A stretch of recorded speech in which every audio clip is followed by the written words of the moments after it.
Mexican cartels were once untouchable as they ran their operations from the comfort of their underground labs, protected by gunmen. But when U.S. forces unleashed tanks and drones on them in an attack that destroyed a fentanyl lab with surgical accuracy, that illusion of invincibility faded into nothingness. Now, the cartel gangs have spiraled into what is probably the most chaotic war they have faced. How did a single strike cause one of the deadliest wars in modern history? And can Mexico contain it? Join us as we unveil how U.S. fighter tanks struck at once, destroying a cartel drug lab. The Sinaloa cartel has trapped Mexico's northern state in a violent siege, leaving a trail of bodies and disappearances as authorities struggle to restore peace. Over the decades, Mexico's most feared drug lords built empires powerful enough and designed to resist law enforcement and survive any attack. When one mentioned cartel leaders, Rafael Caro Quintero, the Trevino Morales brothers, and Vicente Curio Fuentes immediately come to mind. More than mere traffickers, these three figures were architects of transnational criminal states. They built their respective cartels from the traditional street-level drug operations, transforming them into military-style organizations with facilities buried deep underground, encrypted networks, and global supply chains. They've all been nabbed by authorities, but if you think that was enough to stop them, then you can't be more wrong. Let's start with the chief. The foundation of modern Mexican drug trafficking was laid by Rafael Caro Quintero, also known as the Narco of Narcos. In the 1980s, he created the routes that moved cocaine from Colombia through Mexico and into the United States. In a way, it can be said that he created a blueprint that others would follow for decades. He was arrested for the murder of DEA agent Enrique Camarena, for which he spent years in prison. He was released in 2013 due to an illegal technicality. Normally, you'd expect that someone like that would disappear, but that wasn't the case for Quintero.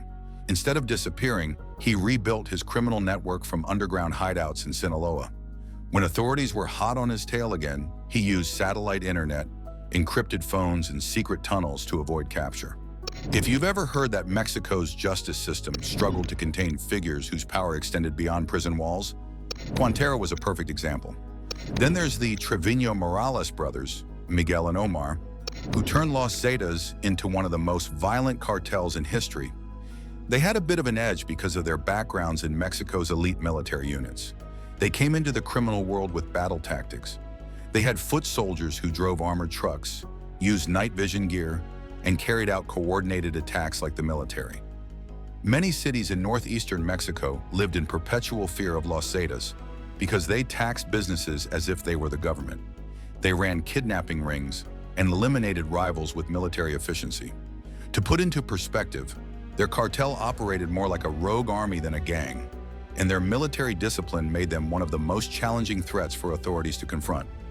While the brothers held Los Zetas, Vicente Curio Fuentes ruled the Juarez cartel with a ruthless hand. After taking over from his brother, known as the Lord of the Skies, he transformed Ciudad Juarez into one of the most violent cities on earth. From 2008 to 2012, more than 10,000 people were killed in turf wars as his cartel fought for control of the bridges linking Juarez to El Paso, Texas.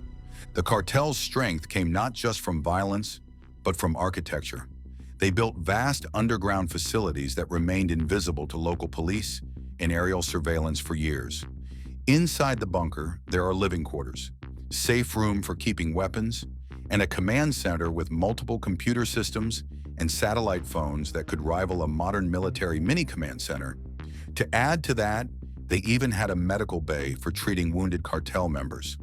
That way, they wouldn't have to expose themselves to the public. For years, these fortresses made it nearly impossible for authorities to disrupt production, especially in areas where local officials were either bought off or too afraid to intervene. According to Inside Crime, the Sinaloa and Jalisco New Generation cartels now control over 60% of global fentanyl production. This dominance is supported by a network of labs shielded from detection and defended by private security forces. Formerly led by Joaquin El Chapo Guzman, Sinaloa is one of Mexico's oldest and most powerful drug trafficking groups with considerable influence in the Mexican government and public institutions. In addition to fentanyl trafficking, the group engages in extortion, migrant smuggling, oil and mineral theft, prostitution, and the weapons trade. With strongholds in nearly half of Mexico's states, particularly those along the Pacific coast in the northwest and near the country's southern and northern borders, and operations in at least 47 countries, it has a larger international footprint than any of its Mexican rivals. Its labs also produce way more fentanyl than any other cartel in Mexico. For years, they remained almost untouchable. But after President-elect Donald Trump threatened tariffs if the country didn't stop drugs from crossing the border, Mexico's security forces doubled down on their efforts to tackle cartels. They announced their largest seizure of fentanyl ever, which was over 20 million doses of the drug. U.S. authorities also seized nearly 10,000 kilograms of fentanyl, much of it traced back to Mexican superlabs. These facilities are often equipped with chemical shielding, surveillance systems, and quick response teams, allowing them to evade detection until now. But recent advances in technology are shifting the balance. Criminal groups have had to adjust to the new conditions on the ground. Fearing law enforcement raids or attacks by their rivals, they're moving their labs around more often than usual and producing drugs in new locations. But they don't have as much cover as before. With the development of spy satellites that can detect heat patterns from hidden structures, even dense jungle canopies are not very safe. Drones with infrared sensors and AI-driven analysis can map out entire compounds in real time. Communication intercepts provide insight into how drugs are moved and stored. These tools, once reserved for tracking terrorist cells in the Middle East, have become essential in locating cartel infrastructure. What was once invisible is now visible, and this revelation has changed the game. Still, technology alone cannot dismantle an empire built on fear. These cartels depend on local influence, and that influence runs deep. Cartel leaders in many regions are seen not just as criminals, but also as providers. They fund schools, repair roads, and offer jobs. This social control makes them harder to dislodge than a conventional enemy. Even when key figures are arrested, new leaders quickly step in, often more violent than their predecessors. Arrests and seizures disrupt operations temporarily, but without systemic change, the cartels adapt and return stronger. The United States understood that hitting the cartels would require more than arrests and extraditions. It needed to find their weak spots and exploit them with precision. The fall of their hidden strongholds began when those weaknesses were exposed through surveillance and data. As satellites traced heat signatures and drones followed convoys, the once untouchable cartels became visible targets. This realization led American policymakers to consider a more aggressive strategy rooted in military doctrine rather than civilian law enforcement. The collapse of cartel secrecy did not happen overnight. It was the result of years of intelligence gathering and technological development. But once the veil was lifted, the strategic landscape shifted. These fortified empires could now be mapped, monitored, and when necessary, eliminated. This was the beginning of the end for criminal organizations that had thrived on invisibility. Now that the world had eyes inside cartel territory, the question was no longer whether they could be reached, but how far the United States was willing to go. That answer came on January 20th, 2025, when President Trump signed an executive order that redefined the legal status of these organizations and unlocked new tools to combat them. In July 2025, the United States executed one of the most precise and secretive military operations in its war on drugs. And they didn't use jets. They used ground-based weapons believed to be old-fashioned.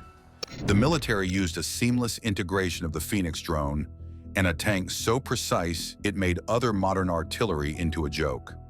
The drone took the forefront, scanning the dense jungle within which the cartel lab was located. It spotted armed guards parading around the facility, showing the seriousness of the operation. The Phoenix drone transmitted all information to the crew positioned nearby, ready to strike. 17 kilometers behind the front, the M109 Paladin howitzer stood ready, its 155mm cannon loaded. The crew focused on the targeting data streaming in from the Phoenix drone. In truth, the precision with which the crew operated is something to admire. The fire control system absorbed the drone's real-time intelligence, calculating firing solutions for 7 cartel vehicles stationed 20 kilometers away. The ballistic computer of the tank ingested over 130 battlefield parameters in real time and rapidly produced a firing solution that ordinarily took older systems minutes to assemble. With this speed, the Paladin was primed to deliver its opening blow within just 30 seconds. At 0614 hours, all the preparations came to the fore as the Paladin opened fire.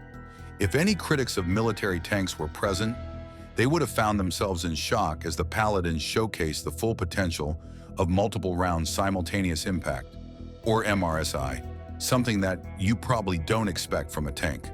Everyone knows that traditional artillery lands shells sequentially and allows for enemy reaction, but MRSI is different. It coordinates the firing of several rounds at different trajectories and velocities so that within a 2-second window, all shells will have arrived. This unexpected approach caught the cartel off guard and denied them any sort of warning or time to seek cover. Again, the precision is something to be praised. In seconds, 6 shells had left the barrel in rapid succession, each programmed for a unique flight path. As the attack struck the targets, the impact on the cartel formation was clear, immediate, and severe. 2 vehicles that were closest were obliterated, literally. Their armored glasses were breached like a hot knife through butter, and the engines welcomed flames. 1 vehicle, identified by the Phoenix drone as the highest threat because of its contents, blew into pieces. The sudden destruction of these key vehicles was a dent in whatever courage the cartel had. The patrol guards scrambled for cover, which had already been blown open anyway. Now that the vehicles that contained contents capable of igniting a war between 2 countries had been destroyed, another M109 times directly for the lab, having received coordinates from the Phoenix drone, the crew let hell loose. The heavy shells landed one after the other on the heavily protected lab. It may not be wrong to say in this operation, the strike power of the Paladin was similar to the bunker-busting power of the GBU-72B. The shells ignored all the defenses that were supposed to protect the lab, tearing through steel like ripping a piece of paper with bare hands. In mere seconds, the lab that previously housed cartel drugs and weapons, and from which fentanyl and other drugs were tested, was up in flames. In every aspect of the strike, you could see that the Paladin held a clear edge. This wasn't the usual tank that everybody knew. While traditional artillery from the past still relied on manual calculations and required about 2 to 4 minutes to engage, the Paladin's automated systems compressed the entire process to less than half a minute. This speed was a technical advantage, but more than that, it was a clear upgrade in battlefield doctrine. The cartel was caught completely unawares. They had 0 chance to disperse or reposition before the shells landed. By the time they could react, the damage was done. The range also maximized the effect. Beyond that, it served as protection for the Paladin's crew. Having a reach of up to 30 kilometers using standard rounds, the howitzer operated in a way that even if the armed cartels wanted to fight back, it would be completely useless. HP, the distance allowed U.S. forces to strike decisively while minimizing exposure to return fire. The integration with the Phoenix drone's data gave the Paladin the situational awareness of an aerial observer, translating sensor intelligence into immediate lethal action. How did the cartel take it? Not good. The psychological effect on them was huge. The abrupt loss of their armored vehicles, as well as the fact that no warning was given whatsoever, completely destroyed their confidence. They had lost the sense of security provided by their armor and guards in mere seconds. Just like that, a sophisticated lab meant for the testing of illegal drugs was torn so effortlessly. Not only did the Paladin strike inflict physical losses, but it also disrupted their cohesion and morale. The destruction happened to only a single lab, but the message was clear. The cartels were no longer safe in the shadows. There are reports from local journalists and international watchdog groups talking about the growing fear among cartel operatives. According to the New York Times, competing factions within the Sinaloa cartel have banked on the chaos, and now they are challenging each other's authority. Now, cartel war in Mexico has escalated and Sinaloa is in chaos. The cartel stronghold is no stranger to such violence, but the ongoing fighting for control over the most powerful organized crime syndicate in the Western Hemisphere is unprecedented. The spike in violence happened when Ismael El Mayo Zambada, who founded the Sinaloa cartel with Joaquin El Chapo Guzman, was detained along with one of Guzman's sons after a small plane touched down in the U.S. El Mayo accused El Chapo's son of betraying him and delivering him to U.S. authorities. Now a faction led by El Mayo's son is waging war against another led by the two sons of El Chapo, who remain free in Mexico. The Sinaloa cartel has extended its reach beyond the Americas to Europe, Asia, and Africa, creating a multi-billion-dollar industry now up for grabs. The power struggle between the old leadership and an ambitious new generation seeking absolute control has turned Sinaloa into a veritable war zone. As of September last year, at least 46 people had been killed and 60 were missing, according to local nonprofit groups, citing figures from Mexico's National Defense Ministry. On social media, Sinaloan users are sharing harrowing accounts of fear and violence in the state. Masked men wielding military-grade weapons have taken control of the streets, with the sound of gunfire constantly echoing through the region. For many people in Mexico, August 10 was a quiet Sunday like any other. But the story was different in Sinaloa. For the inhabitants, it was no ordinary Sunday. It was a day when 17 homicides were committed, one every 85 minutes. It was so terrible that the Mexican government declared it was the most violent day of 2025 in Sinaloa, exceeding every other state in the country. The killings were some of the latest in a spate of violence that has gripped the state after the surprise arrest of Ismael El Mayo Zambada, who authorities say is a longtime leader of the Sinaloa cartel. An analysis of public data showed that ever since the capture of this kingpin, homicides in Sinaloa have risen by a lot, like more than 400% increase. Before El Mayo's arrest, clashes between the cartel's factions were sporadic, but the unusual circumstances of his capture have escalated tensions. Now both the Maitos and Chapitos have stepped up their offensives to seize key territories, Dittmar explains. ACLI data shows a sharp increase in violence in early September, when analysts agree the war officially began. The violence in Sinaloa actually goes beyond the statistics. It has upended the daily lives of the residents. In Culiacan, the constant fear of armed clashes has forced large chains and small family businesses to reduce their hours or shut down completely. One particularly touching account was of a small business owner who operated her grandmother's decades-old restaurant in the Sinaloan capital, who was forced to close her business doors. When interviewed, she explained that there were days when there was maybe just one customer because people don't go out at night. To this day, they still don't. She feared for her safety given the city's insecurity. Like many others in Culiacan, Sonia, as she preferred to be called, and her family have had to adapt to a new normal, imposing a self-curfew. According to her, the citizens decided months ago to only go out at certain times. At first, between September and December last year, it was like a self-imposed rule because people were afraid to go out. Normally, nights and early mornings were most violent, but now the entire day sees violence. There are videos shared on social media and verified showing scenes that have become increasingly common in Culiacan and other cities across the state. Shootouts in broad daylight, clashes between armed groups and security forces, and burning vehicles in residential neighborhoods. It has gone from shootouts to gruesome deaths. In May, the body of a man was found hanging from a nearby bridge alongside a narco message.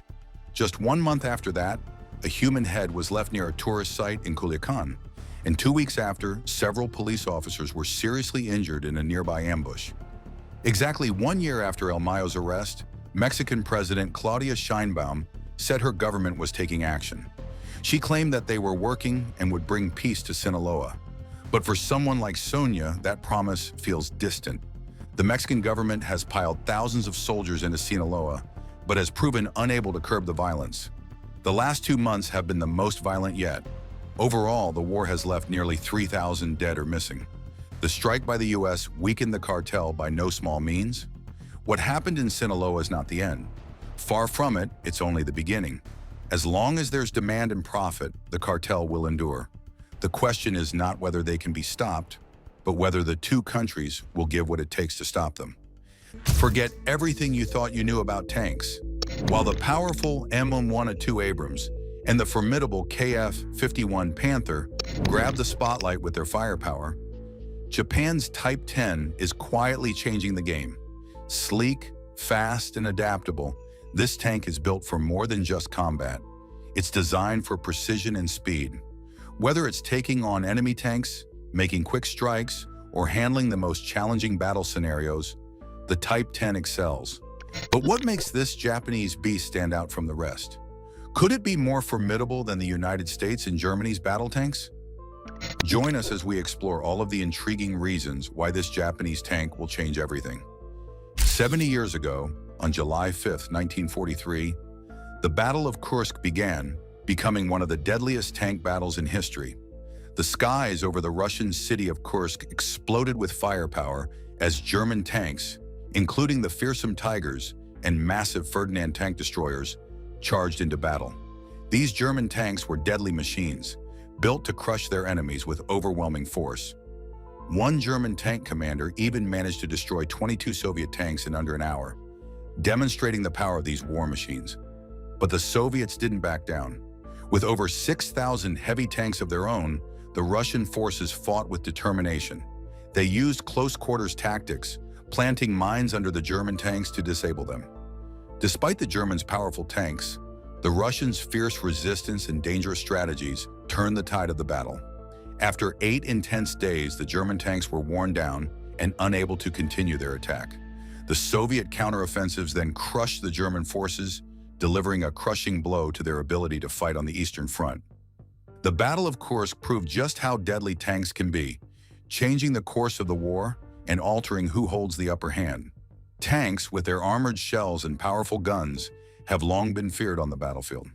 Whether it's the terrifying German Tigers or the Soviet T-34s, these machines have always been designed for sheer destruction. Their firepower and strength make them some of the most lethal weapons ever built for war. In modern times, tanks remain just as deadly. Though air power has dominated modern warfare, the presence of these massive machines continues to intimidate adversaries. The US and Germany have long led the way in tank development, but now Japan has joined this exclusive group. With the introduction of its own advanced Type 10 tank, Japan might just have secured its place among the nations that wield some of the world's most potent and formidable military machines. The development of the Type 10 main battle tank began in 2002 by Japan's Technical Research and Development Institute.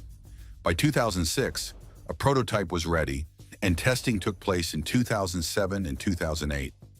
After completing further trials on shooting and networking, TRDI finished the development in 2009 and started full production in 2010. The Type 10 MBT was designed to replace Japan's older Type 74 and Type 90 tanks. It features significant upgrades in areas like mobility, protection, firepower, and overall performance, making it one of the world's top 10 battle tanks. Japan's journey with modern tanks began in the 1960s when it became clear that the older Type 61 wouldn't be able to keep up with newer Soviet designs like the T-62. To address this, Mitsubishi Heavy Industries began developing a new tank, which became the Type 74. The first prototype was completed in 1969, and the tank entered full production by 1975. The Type 74 was designed using ideas from Western tanks, placing it in the same category as the M60 Patton and the Leopard 1. However, by the time the tank entered service in the 1980s, newer and more advanced Western designs were already available, leaving the Type 74 outdated even before it fully joined the Army. Production ended in 1989, and only about 890 units were built. The Japanese Ground Self-Defense Force was the only operator of this tank, as Japanese laws prohibited military exports. The Type 74 design included a cast turret similar to that of the French AMX-30. It was armed with a 105mm rifled gun, which was the British L7 gun made under license in Japan. Early prototypes of the Type 74 had an autoloader, but it was removed due to complexity and cost. The tank was initially equipped with high explosive rounds, but later upgraded to more advanced armor-piercing rounds. It carried 55 rounds for the main gun, with 14 rounds stored in the turret and the rest in the hull. One of the exceptional features of the Type 74 was its fire control system, which was revolutionary at the time. It was the first tank in the world to include a computer for ballistic calculations and a laser rangefinder. Later versions of the tank were upgraded with infrared imagers, which made the tank even more effective in combat. The secondary weapons included a 7.62 coaxial machine gun and a 12.7mm machine gun mounted on the roof. The Type 74 also featured an all-welded hull, NBC protection, also known as nuclear, biological, and chemical protection, and an automatic fire suppression system. It had a crew of 4, a commander, gunner, loader, and driver. Over the years, the Type 74 became outdated, and Japan moved forward with the development of the Type 10, which is now one of the most advanced tanks on the global stage.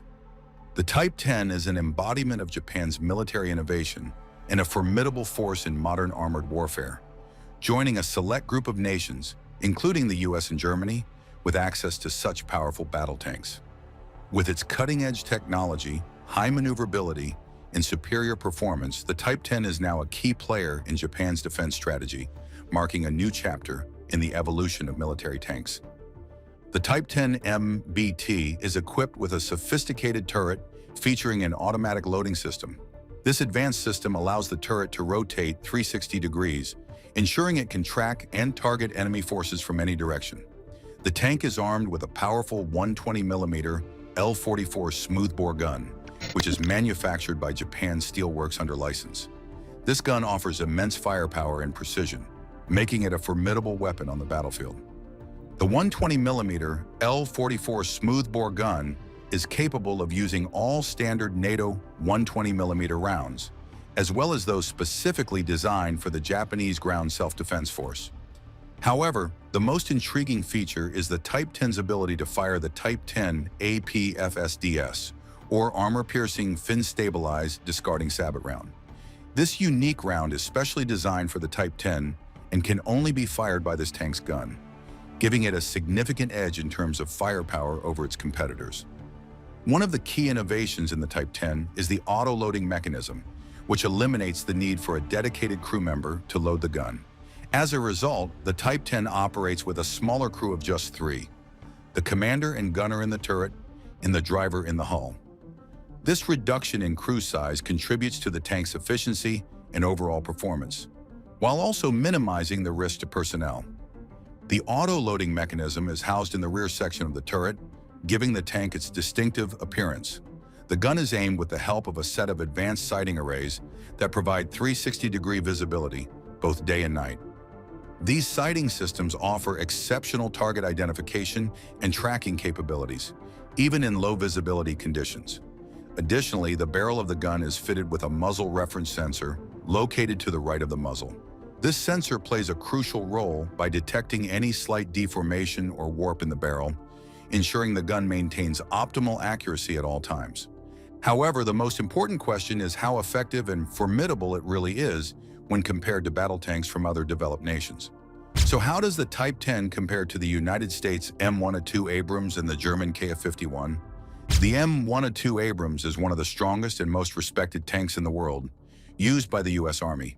Weighing about 68 tons, it combines powerful armor, heavy firepower, and impressive speed for its size. Its main weapon is a 120mm smoothbore gun, capable of firing various types of ammunition. This allows it to destroy heavily armored targets with ease and gives it a big advantage in battle.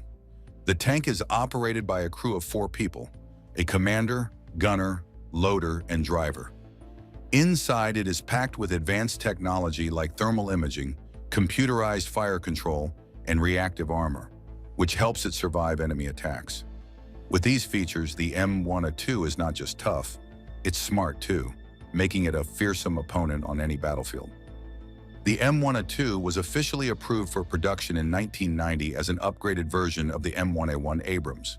At first glance, the two tanks look pretty similar, but the M1A2 introduced major improvements on the inside.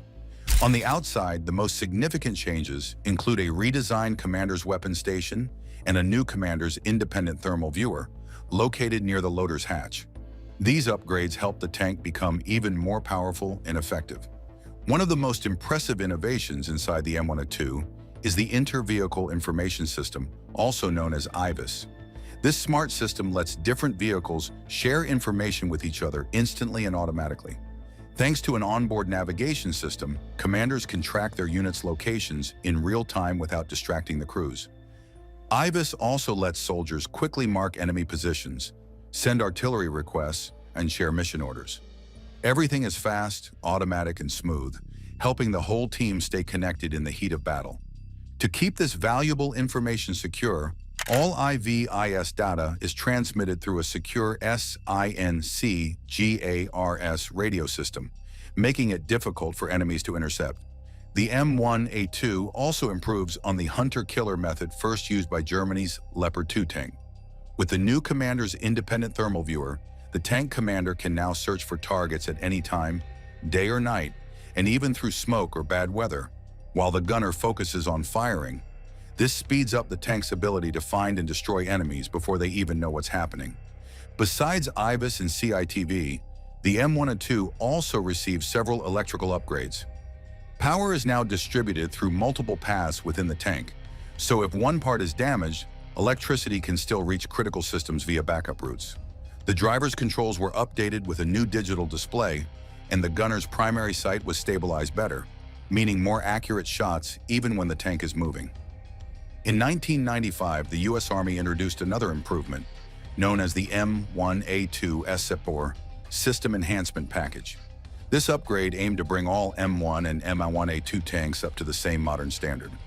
Major changes included a new auxiliary power unit placed under the armor and an air conditioning system to keep the crew cool during long missions. Inside the tank, upgrades included a color display for the IVIS system, a full-size keyboard, digital maps, graphic generation tools, and even voice recognition. The gunner's sight, the intercom, and radio systems were also improved to make communication faster and clearer during fights. Production of brand new M1A2s stopped after 627 tanks were built. However, the Army began upgrading 547 older M1s to the new M1A2 SCP standard, which involved rebuilding the turret almost completely. Existing M1A2 tanks were also retrofitted to match the SCP upgrades, ensuring all U.S. Army tanks stayed deadly, smart, and ready for modern combat.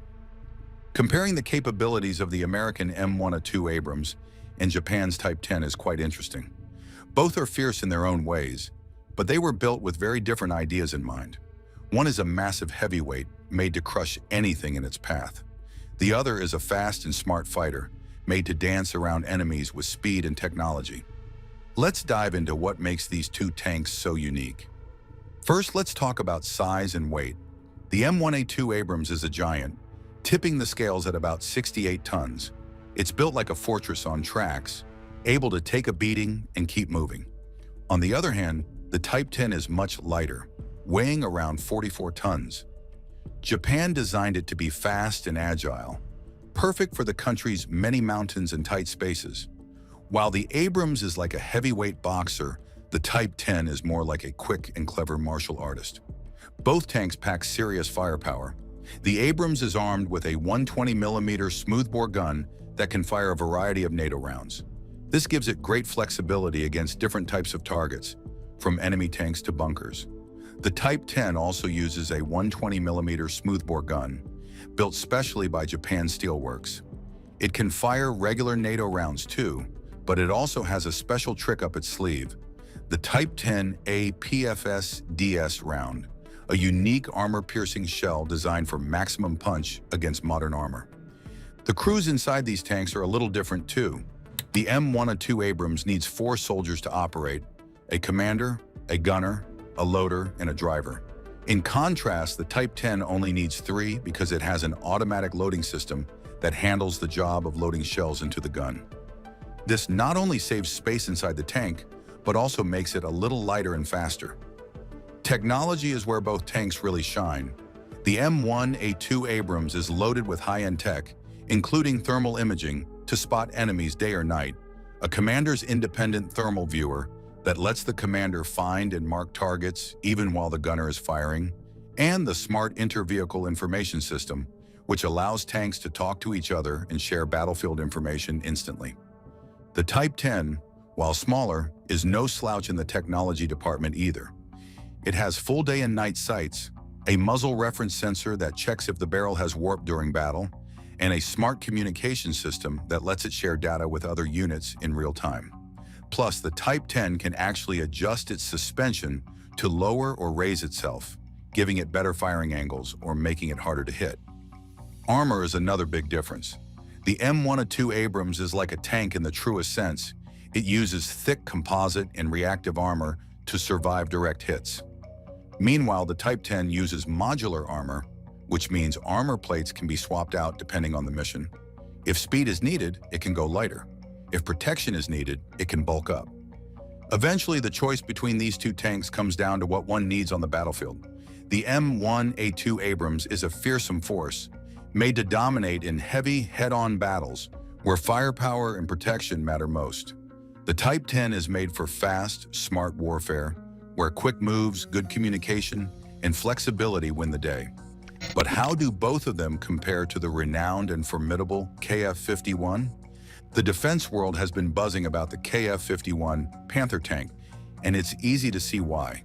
At the heart of its power is a brand new gun called the Future Gun System. It's not just a new paint job. This 130mm gun is a game changer. It's bigger than the usual 120mm guns and fires faster, reaching targets up to 3,500 meters away, about 1,000 meters farther than most tanks. This gives the Panther a considerable advantage. It can hit enemies before they can even fire back. The Future Gun System isn't just strong, it's smart. It can fire regular armor-piercing and explosive rounds, but it also has special programmable ammo that can explode in the air, hitting drones and hidden soldiers. However, it does carry fewer rounds than other tanks. Luckily, the Panther's autoloader system makes up for this. While many Russian tanks have utilized autoloaders for years, this is a new development for German tanks. It allows faster shooting, 2 rounds every 3 seconds, and gives the tank a lower, harder-to-spot profile. Inside, the Panther has 4 seats instead of the usual 3. The extra seat can be used by a drone operator or a company commander. And the Panther isn't just about heavy guns, it's loaded with extra gadgets too. It has a 7.62mm machine gun mounted on top, called the N, that can shoot almost straight up, mainly to defend against enemy drones. It also carries 4 Israeli Hero 120 loitering munitions, which are flying bombs that can circle the sky for an hour before striking. Defense doesn't stop there. The Panther has a top attack protection system to guard against missiles attacking from above. If that fails, there's the rapid obscuring system, which blasts special smoke to block enemy sensors. And if all else fails, the Panther is wrapped in explosive reactive armor that punches back at incoming weapons. But the Panther is not just muscle, it's brains too. Thanks to NATO's new tech rules, it's designed to easily accept new upgrades. It can send live info across the battlefield, acting like a scout and a fighter all at once. Using small drones, the Panther can spy far ahead without putting itself in danger. For all this gear, one might think the Panther would be slow. Not at all. It weighs just 59 tons, lighter than the 70-ton M1 Abrams, and its 1,500 horsepower engine gives it a power-to-weight ratio of 25. This means it can climb steep hills, cross trenches, ford deep water, and still hit speeds of 70 kilometers per hour. It can also travel over 500 kilometers on a single tank of gas. When compared to tanks like America's M1 Abrams and Russia's T-14 Armata, the Panther stands out. The M1 Abrams is powerful but heavier and less nimble. The T-14 has advanced ideas but has struggled with real-world use. The Panther, combining firepower, protection, speed, and smart tech, looks to be the best of the three. Deep in Venezuela, cartels like Tren de Aragua and the Cartel of the Suns have thrived in the shadows, guarded by power and corruption. Their operations stretch across borders, moving drugs and money with ruthless efficiency. But when America's B-2 Spirit takes flight, the equation changes.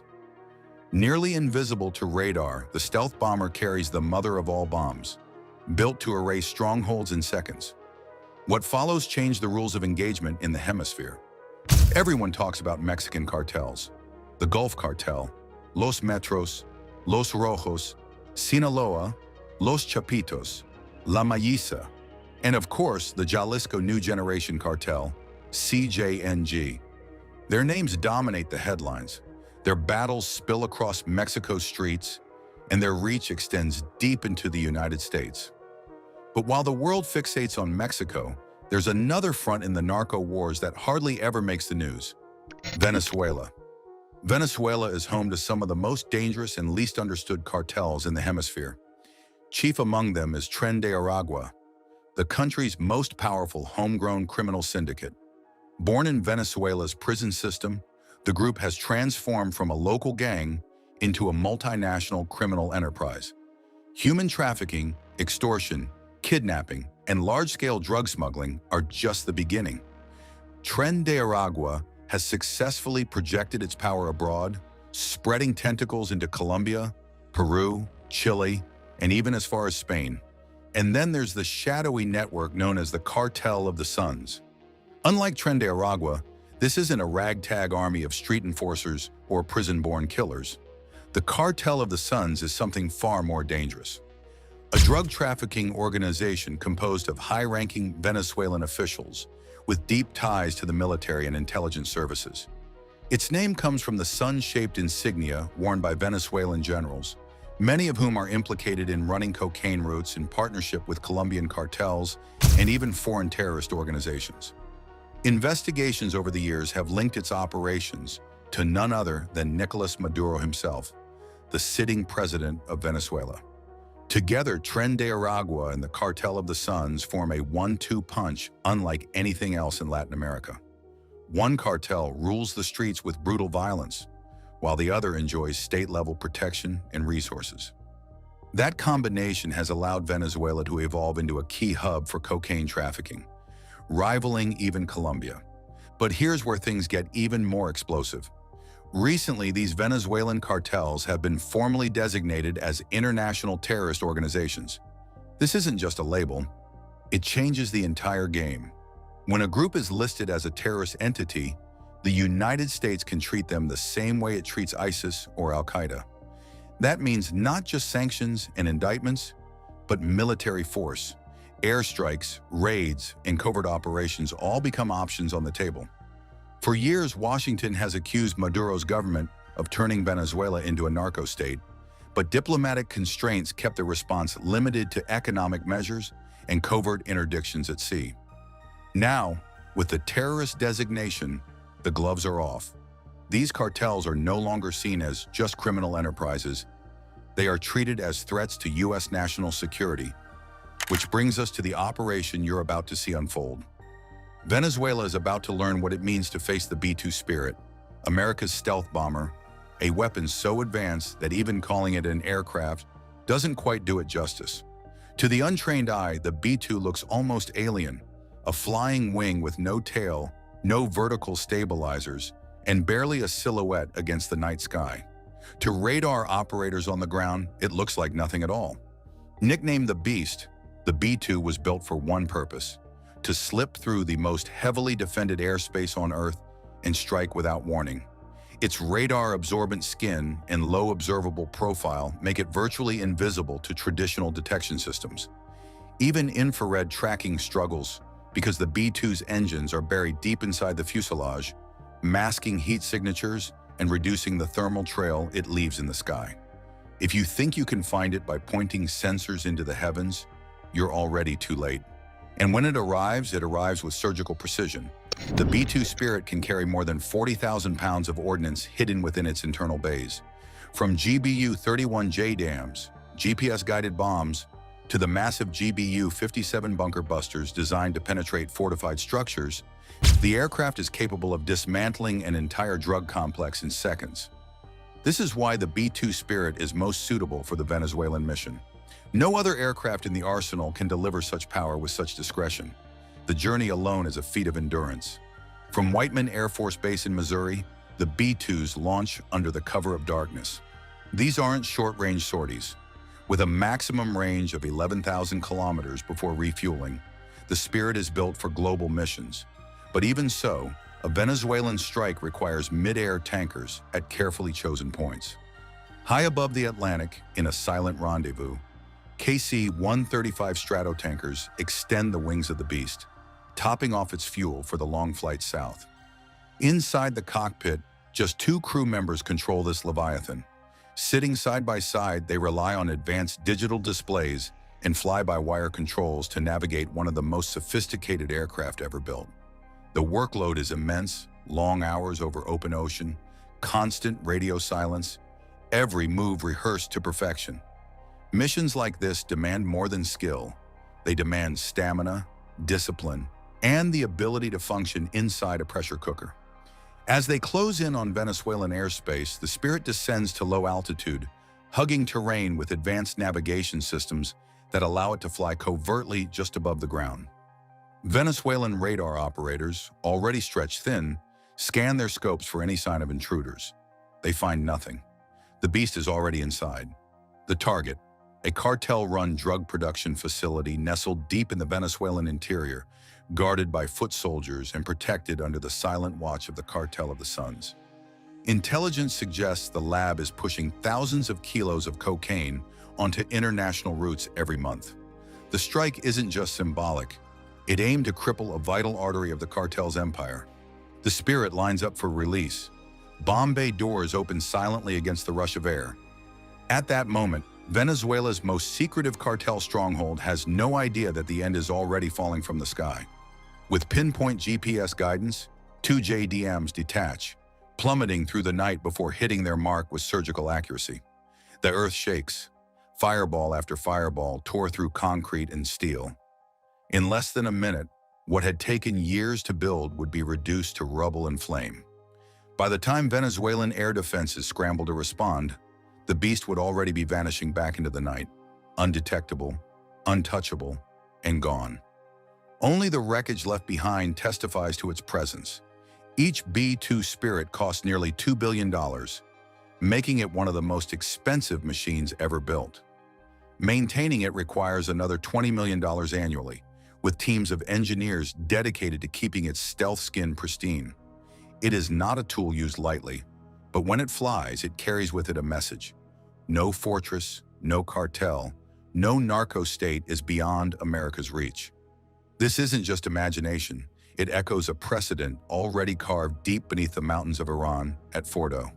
Codenamed Operation Midnight Hammer, the strike reads like a story made of steel, night, and careful plans. It was a top-secret precision attack on Iran's nuclear facilities that began overnight. Officials said it was the largest strike using B-2 bombers in history and the longest flight involving the fleet since 2001. The mission moved in silence, with many parts working together so the whole would come down like a single, precise hammer blow.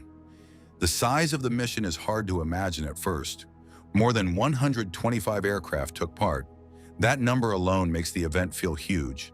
The cast included 7 B-2 Spirit stealth bombers that flew from the continental United States shortly after midnight Eastern Time. Those B-2s were refueled multiple times in midair as they flew for 18 hours to reach their targets. Other planes had roles you might not see at first.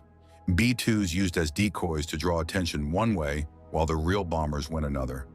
Refueling tankers that kept the long flight alive, fighter escorts that watched for threats, and drones that gave intelligence, surveillance, and target acquisition. Each part was small on its own, but together they made the mission possible. At the center of the attack were the bombs called massive ordnance penetrators, known as MOPs.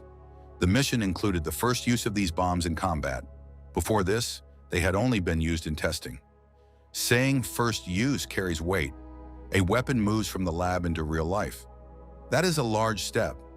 Each MOP measures about 20 feet long, weighs 30,000 pounds, and is capable of penetrating 200 feet deep inside a target before exploding. Those numbers tell a story without need for many extra words. Think of a 20-foot object, longer than a small bus. Think of 30,000 pounds, a weight that belongs to a heavy truck or a small building's worth of material. And think of 200 feet of penetration, deep enough to go through many layers of earth or concrete and reach far inside an underground space. In simple, vivid terms, a MOP is a very long, very heavy tool built to punch through layers that most bombs simply cannot reach. It is not a device meant for a flash in the sky. It is a device made to go down, down, and strike what hides below. Just after 2 a.m. Iran time, the B-2 bombers began dropping 14 MOP bombs in strikes on two of Iran's nuclear facilities, the Natanz and Fordo sites. That moment must have felt like the snap of a giant hinge being forced open. In total, 13 B-2 bombers took off around the same time on Saturday morning from Whiteman Air Force Base in Missouri, according to Kane. Of those, 6 B-2s were sent to the Pacific island of Guam as decoys. The other 7, the ones that carried out the strikes, quietly headed east. Those 7 kept little communication to avoid detection. Silence was part of their armor. The human picture is as large as the hardware. Crews flew for many hours, refueling more than once. Planners set up decoys and routes. Pilots and support teams took part in what is, in truth, a long chain of careful choices. Every refueling in midair, every radio silence, and every decoy flight was a link in a chain. Break one link and the mission could change.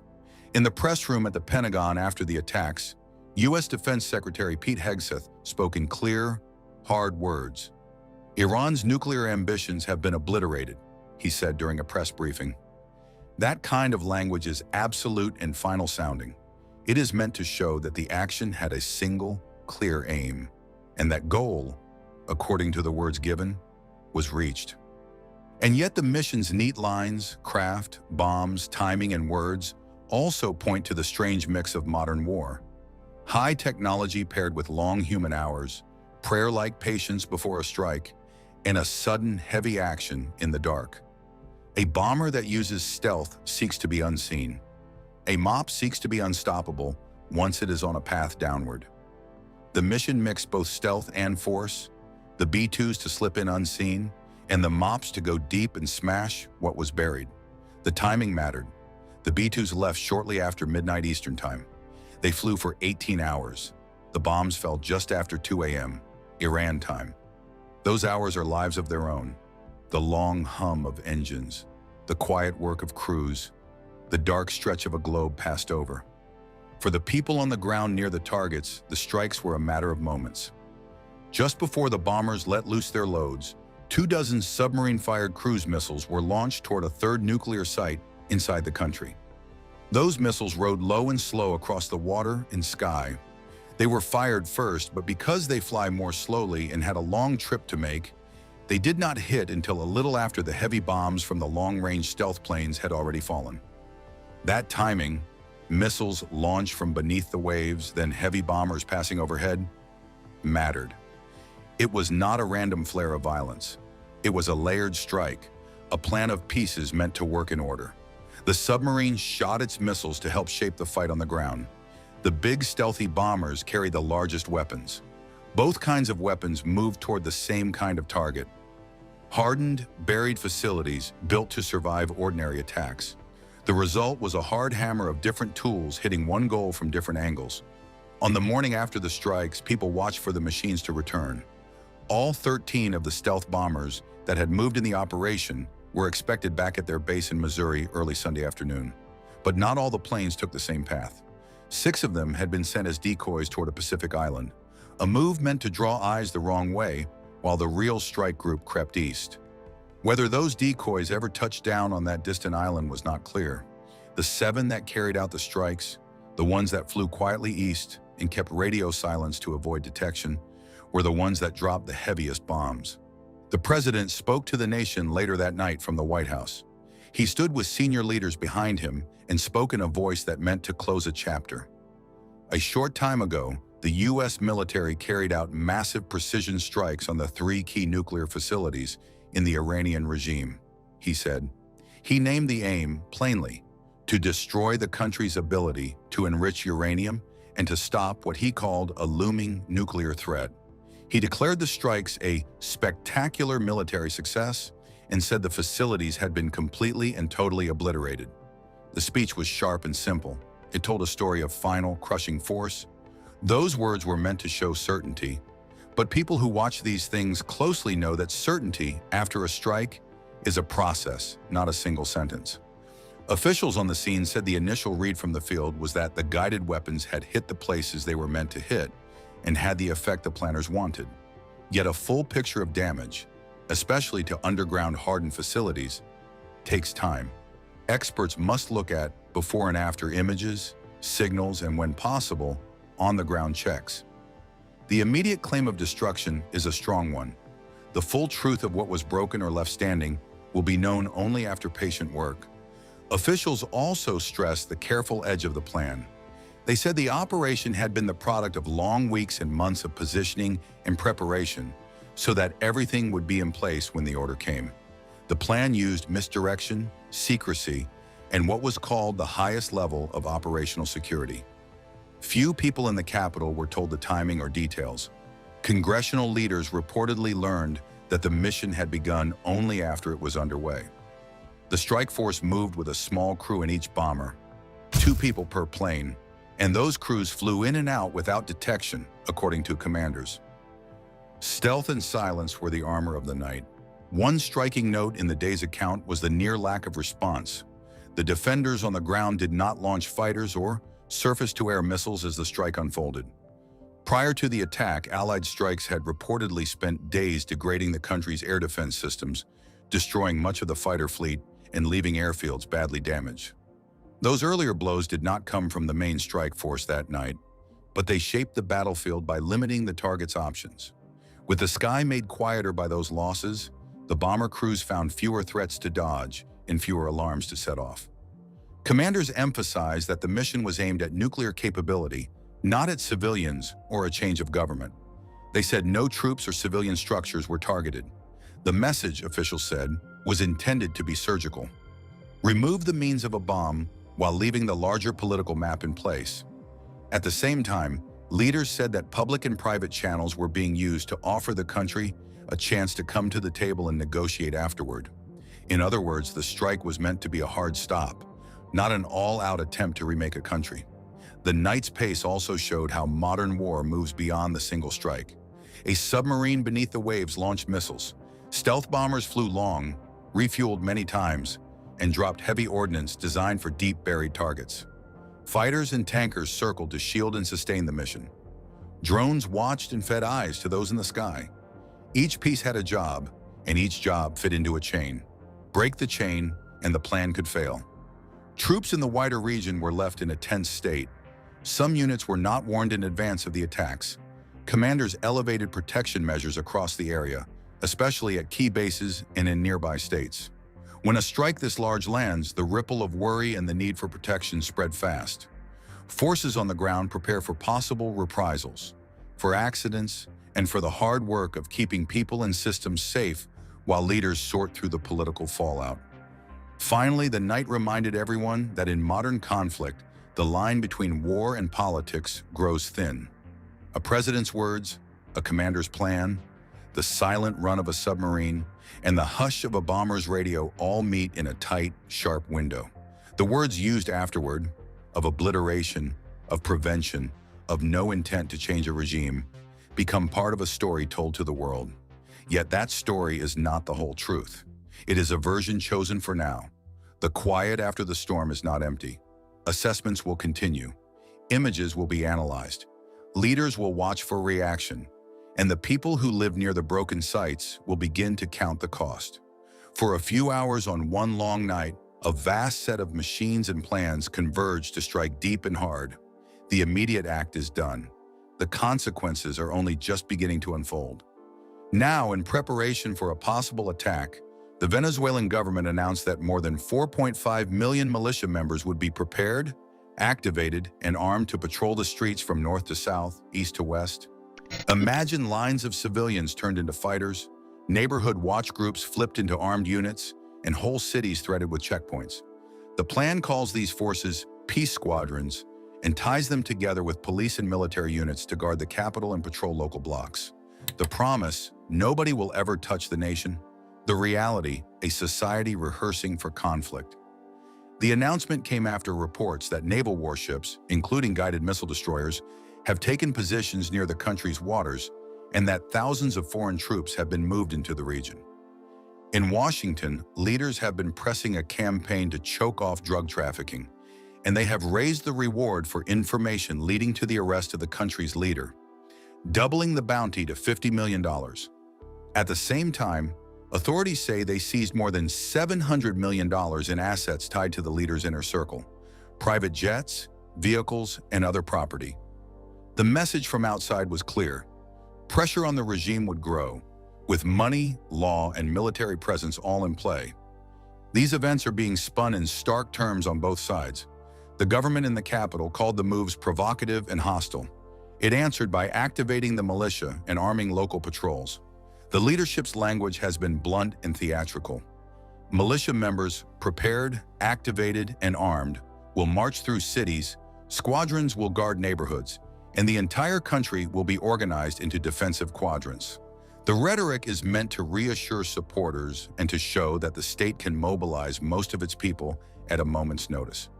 Why such a heavy turn toward arms? The official line from the other side frames it as a law and order operation.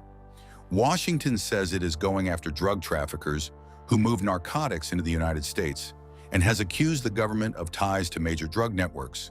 The punishment has taken the form of asset seizures, sanctions, and the large reward for capture. The stated aim to cut down the flow of drugs and to deny those accused of trafficking their safe havens and money. But the posture goes beyond courts and dollars. Tariffs and economic penalties are being used to squeeze outside buyers of the nation's oil and gas. Military assets have been moved into the neighborhood, and a large bounty now hangs like a prize over the leader's head. The combination, law enforcement, economic pain, and ships at sea, reads to many like a pressure campaign that could become a pressure cooker. Inside the country, the politics are raw. The government says it is under attack and that all defenses must be set in motion. It accuses foreign powers of waging a campaign to delegitimize and topple the regime. Outside critics point to a history of disputed elections, a collapsing economy, and a ruling circle accused of enrichment and criminal ties. The capital has not had formal relations with the White House since 2019, and the current bitter standoff has only hardened both sides' view of the other. That deep distrust makes talks harder and threats more dangerous. What does mobilizing 4.5 million people look like on the ground? Picture street corners turned into watch posts, volunteers patrolling with radios and sometimes with weapons, local committees working with the police to keep patrols covered. The peace squadrons promise a mix of forces: police, military, and community groups that will patrol together. In theory, such a mix could help maintain order. In practice, arming so many people risks more violence, more checkpoints, and more friction with neighbors and travelers. Where there are arms and tension, small clashes can spin into bigger incidents. For the wider region, the risk of misstep is real. When ships mass, bounties fly, and governments arm citizens, the chance of a small incident sparking a larger fight grows. A mistaken radar contact, a firefight at a checkpoint, or even an accident at sea can become the spark that sets off wider clashes. Neighbors watch nervously, traders pause, migrant flows may rise again, and the political temperature in capitals around the world spikes as leaders ask, will the crisis move from bluster to an actual military clash? Questions also swirl about the long-term effect of the pressure campaign. Will the stepped-up legal and economic actions push the leadership to change course? Or will they deepen the regime's survival instincts, leading to more repression at home and more alliances with shadowy smuggling networks abroad? When a government is cornered, some rulers harden and cling to power more fiercely. Others make concessions. Which path unfolds depends on a tangle of incentives: the elite's calculations, the army's loyalties, the public's patience, and the reach of outside pressure. Then there is the strange theater of rewards and seizures. A bounty, now at $50 million, turns a political fight into a public hunt. It signals determination and offers a concrete grab for those seeking to turn information into cash. Asset seizures strip financial support and can choke off the means to buy loyalty. But such moves also reverberate through ordinary life. When planes, homes, and bank accounts vanish, businesses pause and people feel the squeeze. Economic pain often hits the poor hardest, even when the stated target is an elite inner circle. Public messaging pushes both sides into simple stories. The government says it is defending sovereignty and resisting a foreign plot. The other side says it is fighting a crime that reaches far beyond borders using a toolkit of law, money, and military posture. Each narrative finds its audience, and each hardened tale makes compromise harder. In the space between these narratives live millions of people who mostly want safe streets, steady work, and enough food on the table. The United States military made history when it used the most powerful conventional bomb in its arsenal for the first time in combat. The weapon was the GBU-43, also known as the Massive Ordnance Air Blast Bomb. Many people called it the mother of all bombs because of its huge size and destructive power. Weighing over 21,000 pounds, the bomb was carefully pushed out of the back of a U.S. Air Force MC-130 Special Operations aircraft. The massive plane was flying over Afghanistan's eastern Nangarhar province when the order was given to strike. The target was a network of tunnels and caves in the Akin district. This area had become a stronghold for ISIS-K, the branch of the Islamic State group operating in Afghanistan. Militants there were using underground passages to hide, move weapons, and plan attacks. By dropping the bomb directly on this complex, the U.S. military aimed to destroy their hiding place and weaken their operations. When the Moab detonated, the results were devastating. According to U.S. military officials, the explosion killed at least 94 ISIS fighters. The blast was so powerful that it shook the entire region.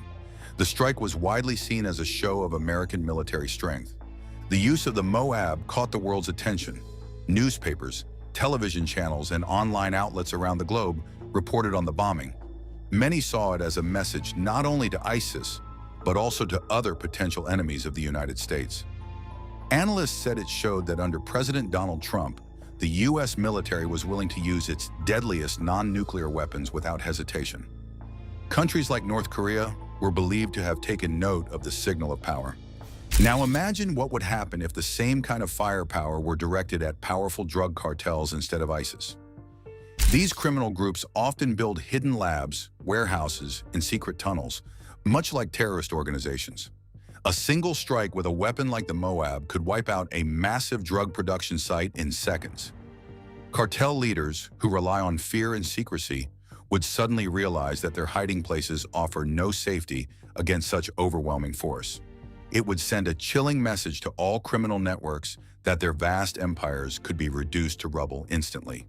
The war on drugs, which often feels endless, might take a very different turn if cartels face the same level of military pressure once used against ISIS.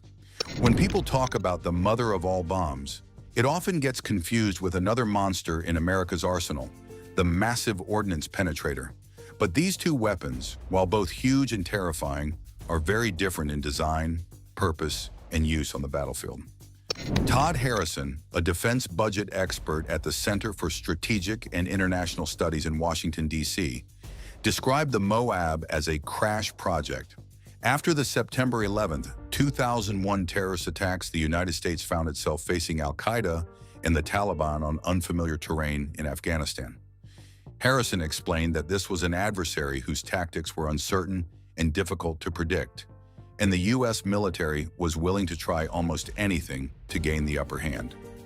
What began as a counter-terrorism campaign quickly spiraled into something far larger. The war did not go as expected, Harrison said, noting that no one imagined American forces would still be engaged in Afghanistan 15 years later. What was supposed to be a short fight became a long counterinsurgency and occupation. The Moab was never meant to be a polished long-term program.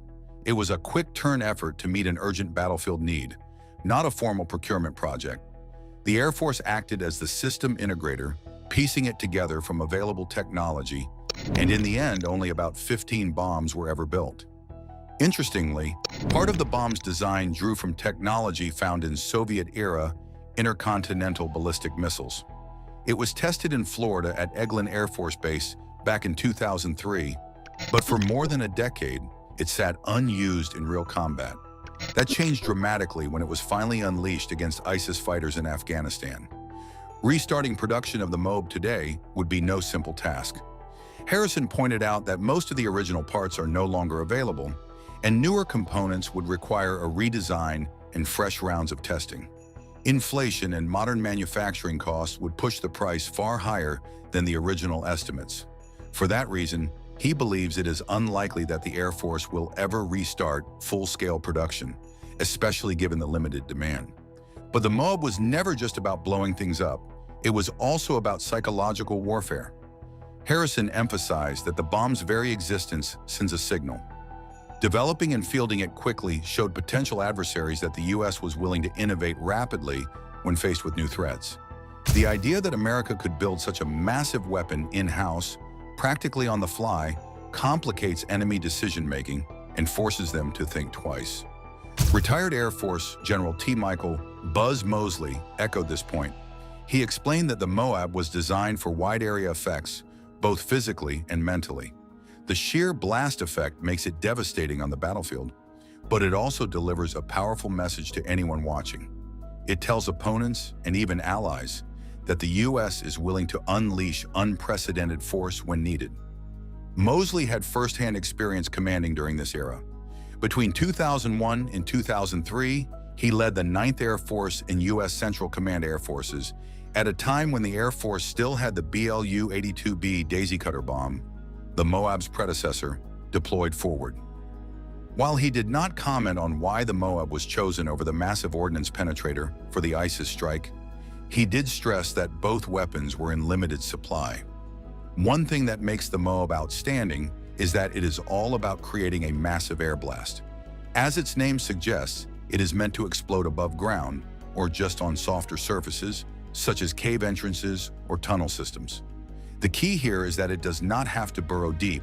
Instead, it spreads its destructive power across a wide radius, flattening anything caught in the blast zone. On the other hand, the MOP is the Air Force's true bunker buster. This weapon was built to dig through reinforced concrete and earth to destroy hidden command posts, underground shelters, and other hardened structures. In terms of sheer size, the Moab is gigantic, tipping the scales at nearly 22,000 pounds. But the MOP is even bigger, weighing in at around 33,000 pounds, making it the largest non-nuclear bomb in America's stockpile. Yet weight alone doesn't tell the whole story.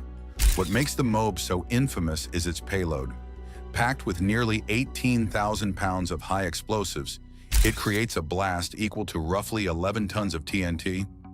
In comparison, the MOP's warhead carries just over 5,000 pounds of explosives, less than a third of the Moab's punch.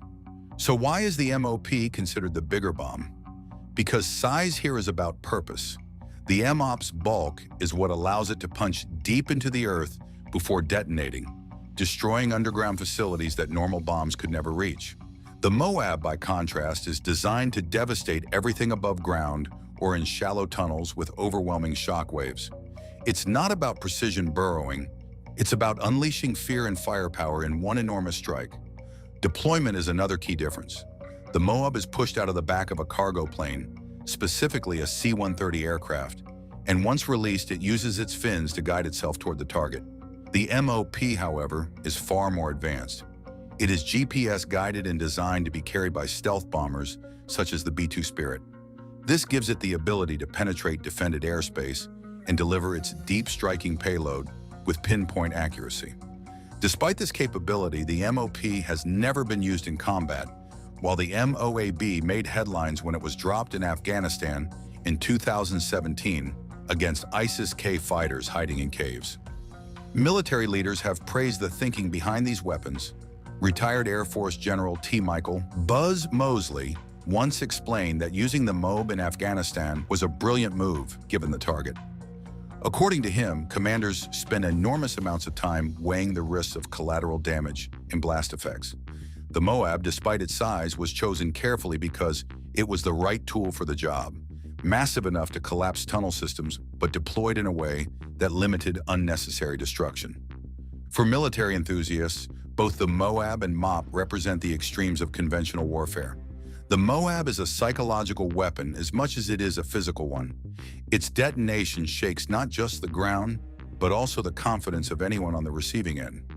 The MOP, by contrast, is a symbol of precision and stealth, designed to remind adversaries that even the deepest bunker is not beyond America's reach. When the Air Force dropped the mother of all bombs in Afghanistan, many people immediately wondered about the price tag of such a massive weapon. Surprisingly, the cost of one Moab is far lower than most advanced missiles. According to the Air Force, each bomb is valued at around $170,000. For a weapon weighing more than 21,000 pounds and unleashing the force of 11 tons of TNT, that figure sounds almost like a bargain. But there is a catch. That price is not a modern production cost, it is a historical estimate from the mid-2000s. A defense official later explained that this figure was never the result of a traditional procurement program. Instead, it came from rough calculations made by an expert at the Air Force Research Laboratory, one of the original developers of the weapon. Much of the Moab's cost was based on spare materials that were already available, such as the bomb's casing and metals. In short, it was pieced together from what the Air Force had on hand, not manufactured through a large-scale contract. Because of this, the Moab does not have a standard price in Pentagon budget documents. Unlike fighter jets or precision missiles, it was not part of a typical research, development, and acquisition pipeline. Air Force spokeswoman Erica Yepsen once clarified that the bombs were developed, built, and tested entirely in-house. No outside research was contracted, and that meant no official procurement cost was logged in the usual way. Still, the Moab did involve some outside expertise. One of the most crucial parts of the weapon is its grid fin technology, which allows the bomb to steer itself with surprising accuracy. These lattice-style fins can guide the bomb to within less than 8 meters of its intended target, remarkable for a weapon of its size. The Pentagon brought in Dynetics Incorporated, a Huntsville, Alabama-based defense company, to help design this feature. According to a 2014 report submitted to the Senate Appropriations Committee, the Air Force first approached Dynetics in 2002 with a contract worth $35,000 to begin developing the fin concept. That relatively small investment led to one of the most important innovations. The grid fins gave the bomb the ability to maneuver through the air, ensuring that when it was released from a cargo plane, it would not simply fall blindly, but instead glide and adjust its path toward the target. Dynetics has remained tight-lipped about its role in the project. When asked about the fins, a company spokeswoman declined to comment and referred all questions to U.S. Central Command. Even Air Force officials admitted they were not entirely certain whether the estimated per-bomb cost included the fin technology or not. This uncertainty reflects how unusual the Moab program truly was. Less a polished acquisition effort and more a one-off project designed for a specific wartime need. Another mystery surrounding the Moab is how many of them exist. Officials have never released the exact figure, but reports suggest there are around 15 bombs in the current stockpile.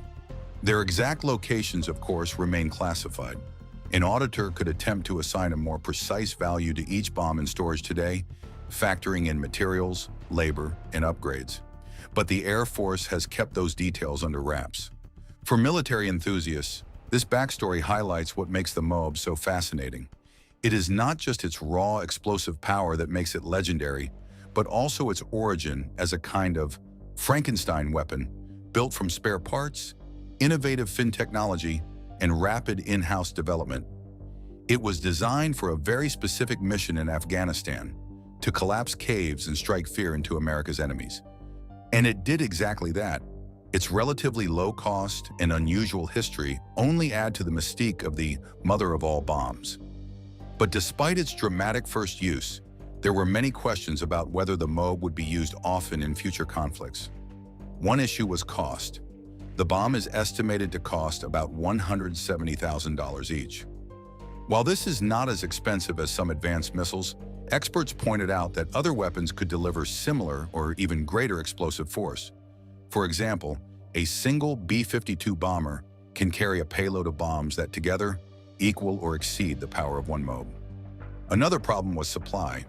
The Air Force has only a limited number of these bombs. They were built in the early 2000s using spare parts and assembled specifically for the war in Afghanistan. Because of this, the U.S. cannot easily replace them if the stockpile is used up. This means commanders will likely save them for only very special missions. Cost may have also been a factor. Unlike the Moab, which was developed cheaply and in small numbers, the MOP program required significant investment. Harrison explained that between 2009 and 2017, the Air Force budgeted more than $572 million in research and development funding, plus $43 million in procurement for 28 bombs.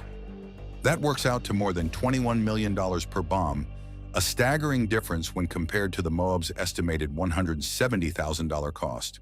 But in the fight against drug cartels, a question now arises. What happens when the mother of all bombs is added to the battlefield? Many wonder if the cartels can truly stand against a weapon of this scale. The U.S. military's choice to use such a massive bomb wasn't random. Timing played a major role, according to retired General T. Michael Mosley. He explained that the decision may have come down to the situation on the ground when all conditions were finally ready for the Moab to make the biggest impact. In other words, it wasn't just about having the weapon, but about finding the perfect moment to use it.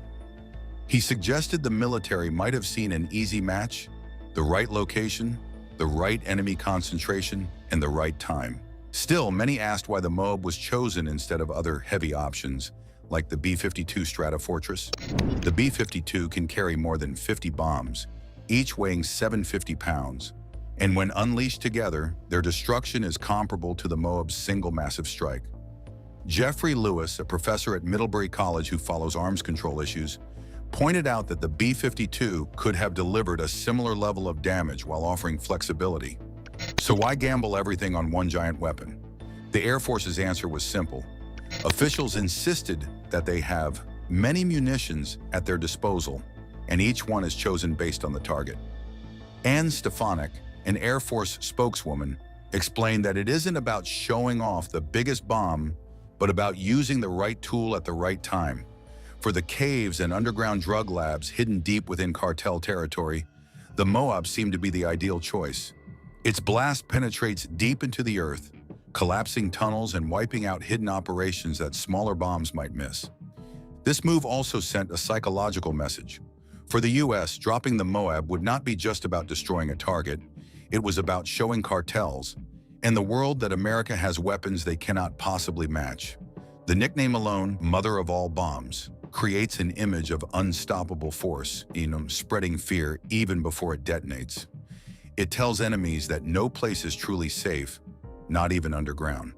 The U.S. military has long believed that overwhelming power can break the spirit of its opponents, and the Moab fit that belief perfectly.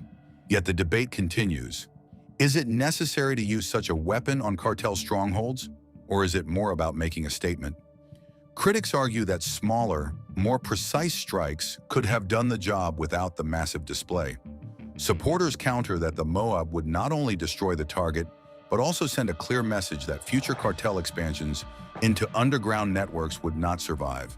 Either way, such a strike would reveal just how far the U.S. is willing to go in the war on drugs. For the cartels, the challenge is now clear.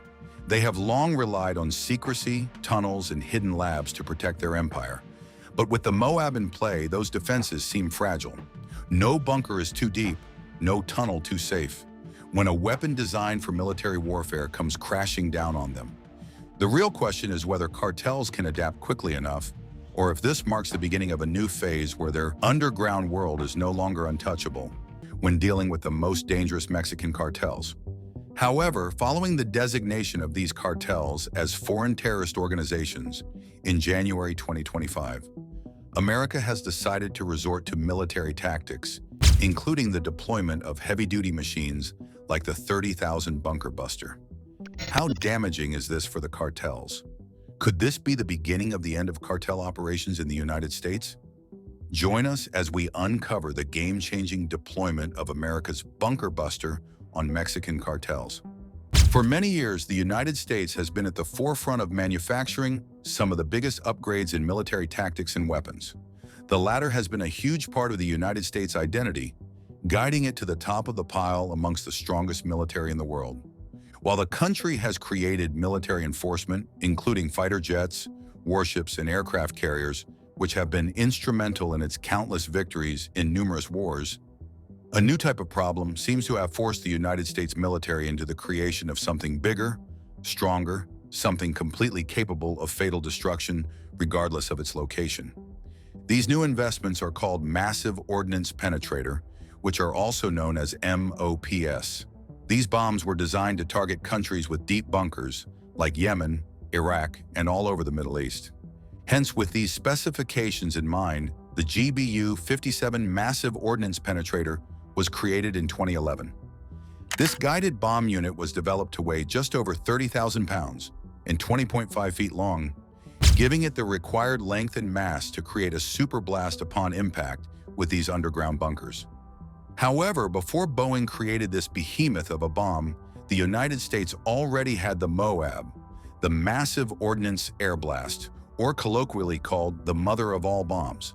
The bomb was designed to be completely thermobaric, meaning that upon deployment, the bomb uses the oxygen surrounding the environment where it is deployed to generate more pressure, which influences the range of the explosion. This fuel-air explosive is designed to disperse a huge cloud of aerosol in the air while it waits for a second ignition that triggers the aerosol-charged air, which then results in a massive fireball that travels on the oxygen all around the point of deployment and covers over 1.6 kilometers with its blast wave. Unlike the Massive Ordnance Penetrator, GBU-57, which was developed in 2011 and deployed sometime within the same year, the Massive Ordnance Air Blast was already developed in early 2003 and tested in the same year. However, it had never been used in real combat, as the United States always seemed to have other solutions to their threats, which included the deployment of other kinds of ammunition, or fighter jets, like the F-35 Lightning II or the B-2 Spirit bomber. But on April 2017, the United States deployed the 21,600-kilogram bomb from an aircraft on a pallet, which was then tugged aside by a parachute, allowing the weapon to glide down, stabilized and directed by 4 grid-like fins, before falling on the Islamic State Khorasan tunnel complex in Aachen, Afghanistan. While the Mission Massive Ordnance Air Blast displayed the strength of the United States fuel-air bomb, the Massive Ordnance Penetrator, or MOP, was a completely different animal, a game-changer that can be even more destructive than the fuel-air explosive. The Massive Ordnance Penetrator, or MOP, might have never even existed before the Iraq invasion in 2003, when the United States intelligence reported that their bombs were useless against bunkers built out of reinforced concrete and steel. Hence, the Massive Ordnance Penetrator, GBU-57, was born out of necessity. However, since the deployment of the Massive Ordnance Penetrator in 2011, the message was clear. While there was a possibility of hiding somewhere beneath the ground, when the mother of all bombs is in action, with blast waves traveling over 1 kilometer in every direction, the Massive Ordnance Penetrator cannot be hidden from. Owing to its 20-plus foot length and its 30,000-pound mass, it is targeted directly at the labyrinth of underground bunkers. For some context, imagine a bomb so heavy that it is only deployable from a B-2 Spirit bomber and is equipped with the tools to dig over 200 feet into the ground before it is ignited, shattering any network of bunkers which are carefully built into the desert. Although the GBU-57 bunker buster had been tested over the time of its creation until 2011, when it was finally being dispersed to the United States Air Force, or USAF, the bunker buster had not been deployed in real combat. However, 14 years after its creation and dispersion to the United States Air Force, the perfect opportunity for the deployment of the bunker buster arose. The United States received intelligence that Iran was on the verge of going nuclear, meaning that the country had suddenly gathered enough uranium, a common element used in manufacturing nuclear weapons. Over the years, the United States had warned Iran against crossing the threshold of weapons-grade uranium enrichment, or else it would consider striking them down.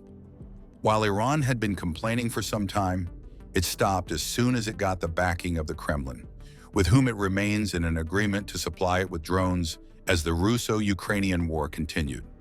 Following the threat assessment, the United States deemed it enough to go on an all-out war in an operation titled Midnight Hammer, sending its most dangerous ordnance penetrator to the Middle East on June 22, 2025. The first time that the guided bomb unit Massive Ordnance Penetrator was ever deployed in real combat. The 14-ton bomb was fitted in B-2 Spirit bombers, the only aircraft that was designed to carry this 14-ton behemoth, with 12 massive ordnance penetrators on the Fordo uranium enrichment plant and 2 on the Natanz nuclear facility, demolishing the underground uranium plants and crippling Iran's nuclear program. Although there have been reports that the program is not completely over, the deployment of the massive ordnance penetrators and the damage they created has spiraled into a massive setback for Iran's nuclear program. Following the success of Operation Midnight Hammer on June 22, 2025, the guided bomb unit Massive Ordnance Penetrator had suddenly gained a reputation that spread like wildfire from the Middle East to Europe, and more importantly, South American countries like Mexico and Colombia. While the United States has recorded numerous prosecutions against the drug cartels in South America, dealing with them under the provisions of civil law, the cartels, especially in Mexico, continue to wax stronger. For some context, the influence of narcotics in the United States has continuously grown in leaps and bounds. But while they have credible intelligence, gathered from surveillance and arrests all around the country, the United States has found it incredibly difficult to handle or target the supply source, which comes from the hidden cartel labs in Mexico. But why not take the fight to the cartels in Mexico? Enter sovereignty. Mexico, as a sovereign state, has constituted authority over its borders, meaning that it could control who and what goes inside and out. While Mexico does not stand a chance in an all-out war against the United States, its constitutional right as a sovereign state makes it difficult for the United States to forcefully enter the country with boots on the ground without compliance from Mexico. While that difficulty has limited the power of the United States in a foreign territory, it has not limited its ambition, which is to make the United States a drug-free state and ensure that it never becomes the monster that it has been fighting since the early 20s, the narco states.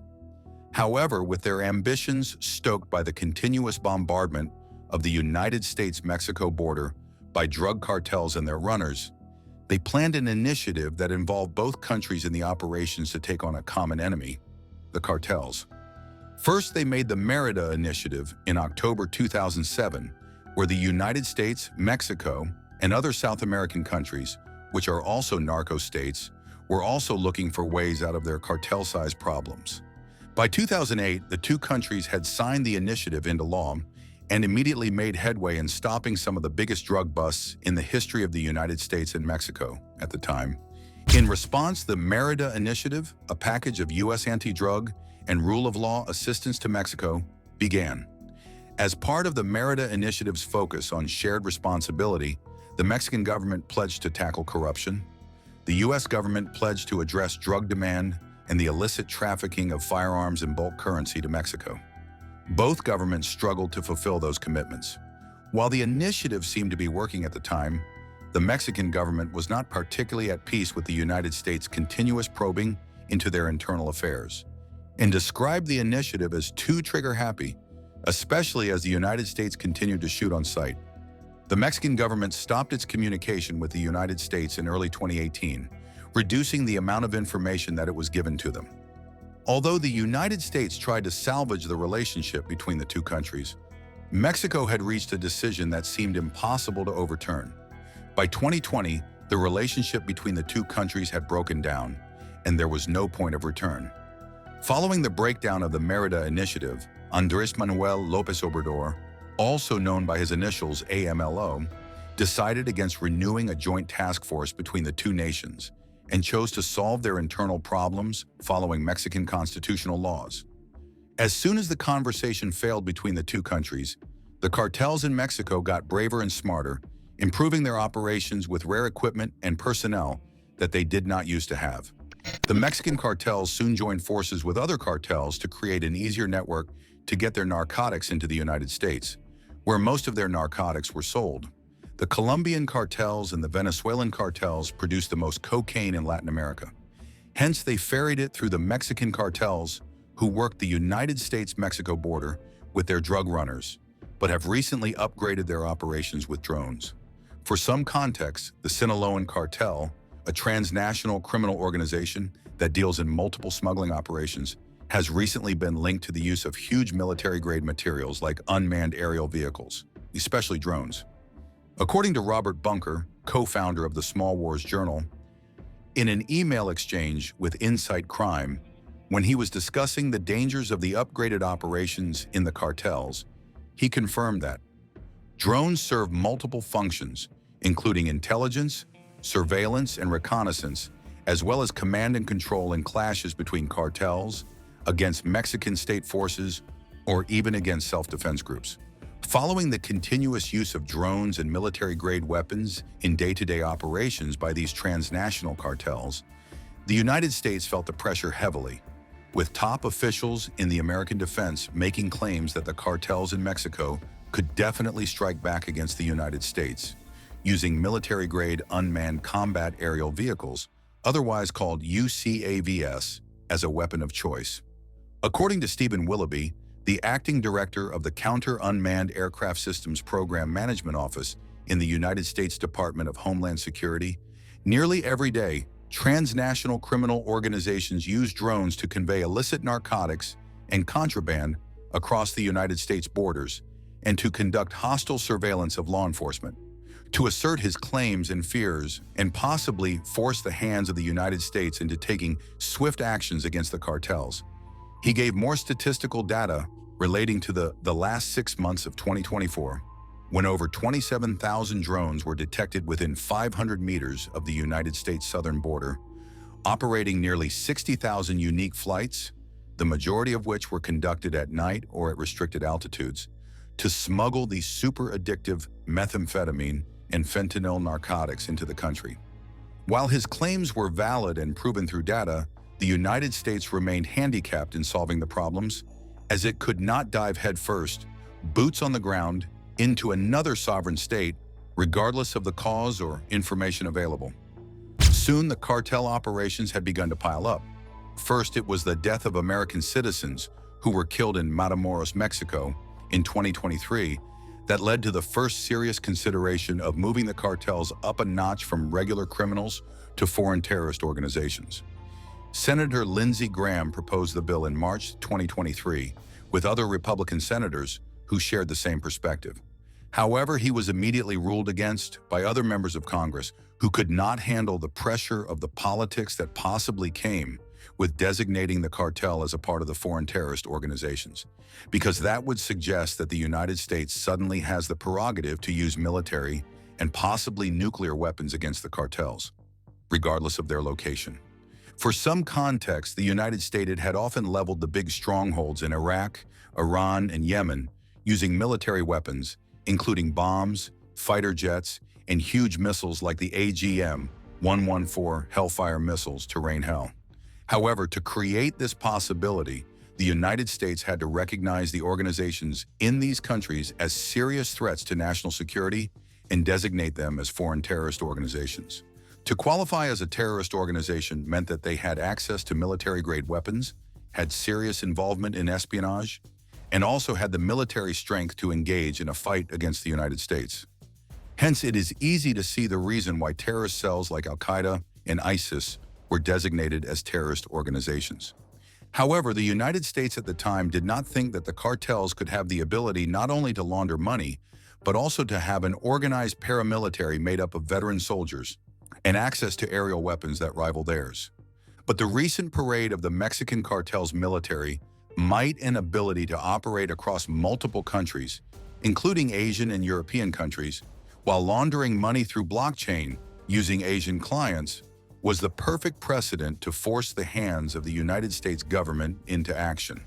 While Senator Lindsey Graham's bill was rejected, as it got lost in different interpretations and nuances of the rule of law, the 2025 administration of President Donald Trump, which was kickstarted in January of the same year, designated the cartels in Latin America with the ability to transact with multiple criminal organizations from different parts of the world as foreign terrorist organizations.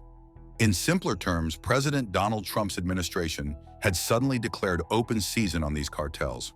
Some of these designated notorious cartels are the Sinaloa Cartel, the Knight Templar Cartel, and the Cartel Jalisco Nueva Generación, all of which are now under the microscope of the Pentagon. While these cartel routes have been stopped dead in their tracks, with continuous reports of intercepted drug shipments and frozen accounts, mass extradition from Mexico has been the headlining news. Following the United States' decision to designate these cartels as foreign terrorist organizations in January 2025, the Mexican government decided again on a collaboration with the United States, but with more relaxed rules on meting out punishments, especially the death penalty. For some context, in February 2025, the Mexican government extradited 29 alleged drug cartel members to the United States, including high-profile gang leaders who have been on the relentless radar of the United States. Those extradited include notorious drug lord Rafael Caro Quintero, who has been wanted by the United States for the murder of an American agent 40 years ago. While this was not the first case of extradition between the United States and Mexico, an exodus of 29 Mexican narcotic dealers being extradited at a go is considered to be of the biggest extraditions in Mexico's history and is seen as a major step in bilateral security relations between the two countries, repairing bridges that had been burnt between them since the demise of the Merida Initiative. Although it comes after the United States President Donald Trump threatened to impose tariffs on imports from Mexico in early January, accusing Mexico of failing to tackle drug trafficking and mass migration, the Mexican government gave in anyway, and without complaints. However, every time the President of the United States tried to recreate an initiative close to the Merida Initiative of the late 2000s, President Claudia Sheinbaum has refused his every advance, following in the same path as Andrés Manuel López Obrador, popularly known as AMLO, who also refused the United States a boots-on-ground operational freedom in Mexico. But one thing continues to stand out.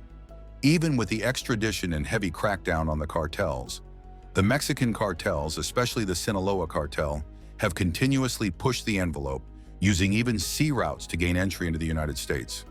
For some context, the United States seized over 700,000 pounds of methamphetamine precursors on September 3, 2025. According to the United States Attorney Pirro, this was the largest seizure of precursor chemicals used to manufacture methamphetamine in the history of America. China was sending over 700,000 pounds on the high seas to the Sinaloa cartel before they were seized after an open war in the seas. Pirro believed that the success of the operations hinged on President Trump and Secretary Rubio declaring the Sinaloa cartel a foreign terrorist organization. Hence, they could strike faster and hit harder than they used to. While the United States intelligence seems to have its bases covered over the land and seas, drastically reducing the amount of methamphetamine being produced by crippling their precursor supplies, it wasn't enough, as the United States had allegedly made a discovery of an underground lab beneath the rainforests of Mexico, where this poison is still being cooked. Whether the United States and Mexico can decide on letting America unleash the 30,000-pound GBU-57 massive ordnance penetrator, bunker buster, on this underground labyrinth of drug labs, or President Claudia Sheinbaum stands her ground on the sovereignty of Mexico, only time will tell. Running a drug lab in the wrong place can bring swift punishment. Deep in the Guatemalan jungle, a cartel was mass-producing enough fentanyl to kill millions, believing it was safely hidden. But 2 U.S. stealth fighters struck in minutes, reducing it to ashes. How did the Air Force find it, and what firepower made it possible? Join us as we find out how the United States Air Force dropped the hammer on a cartel drug lab. At 14,000 feet above the Guatemalan jungle, a classified satellite operated by the National Security Agency is not just collecting imagery. This satellite is equipped with thermal sensors capable of detecting temperature changes as small as 2 degrees from orbit. At this moment, those sensors are detecting something unusual. The jungle is expected to be cool at night, but one area is glowing brightly on the thermal display. While the surrounding forest shows a typical temperature of about 68 degrees, this square mile is registering between 85 and 90 degrees. That kind of heat is not typical. It suggests industrial activity. The satellite systems flag the heat anomaly and send the data to the National Geospatial Intelligence Agency. Within minutes, analysts are reviewing thermal imagery that presents a clear situation. Under the tree canopy, someone is operating heavy machinery. This type of machinery requires constant power, generates large amounts of heat, and appears to be running around the clock. The pattern of heat signatures reveals 3 separate hot zones, arranged in a triangle and spaced approximately 200 meters apart. This is a common setup for drug production operations. One building for processing, one for storing materials, and one for packing. The criminal group likely believed the jungle would conceal their activities. That assumption was incorrect. However, the United States Air Force does not act solely on infrared data. Visual confirmation is required. That's when the MQ-9 Reaper drone is deployed. This remotely piloted aircraft, measuring about 27 feet in length, can stay airborne for up to 14 hours and operates quietly at 25,000 feet. It is unlikely the group below would be aware of its presence. The drone's high-resolution cameras focus on the heat sources. What they observe supports the thermal data. Clearings in the forest show newly constructed buildings, absent from past satellite records. Fresh vehicle tracks lead through the vegetation. Exhaust stacks from generators are visible through camouflage coverings. Additionally, the drone's signals intelligence equipment intercepts communications. The individuals on the ground are speaking openly, assuming they are isolated. They discuss schedules, supply deliveries, and output levels. These transmissions are all recorded. By morning, the full intelligence picture is in place. The heat patterns do not indicate just any facility. They point to a large-scale laboratory manufacturing synthetic drugs. The operation is producing a volume capable of causing widespread harm. The group behind it chose a remote location, but one that did not escape detection. The United States Air Force now has all the required information: exact locations, verified structures, legal authority. The next step is to take action and demonstrate that dense jungle terrain does not guarantee safety from detection or consequences. But spotting the heat was just step one. Now the Air Force needed eyes that never blinked. What comes next? Very early that morning, an MQ-9 Reaper drone lifted off from Creech Air Force Base in Nevada. Its destination is a patch of Guatemalan jungle, roughly 2,400 miles away.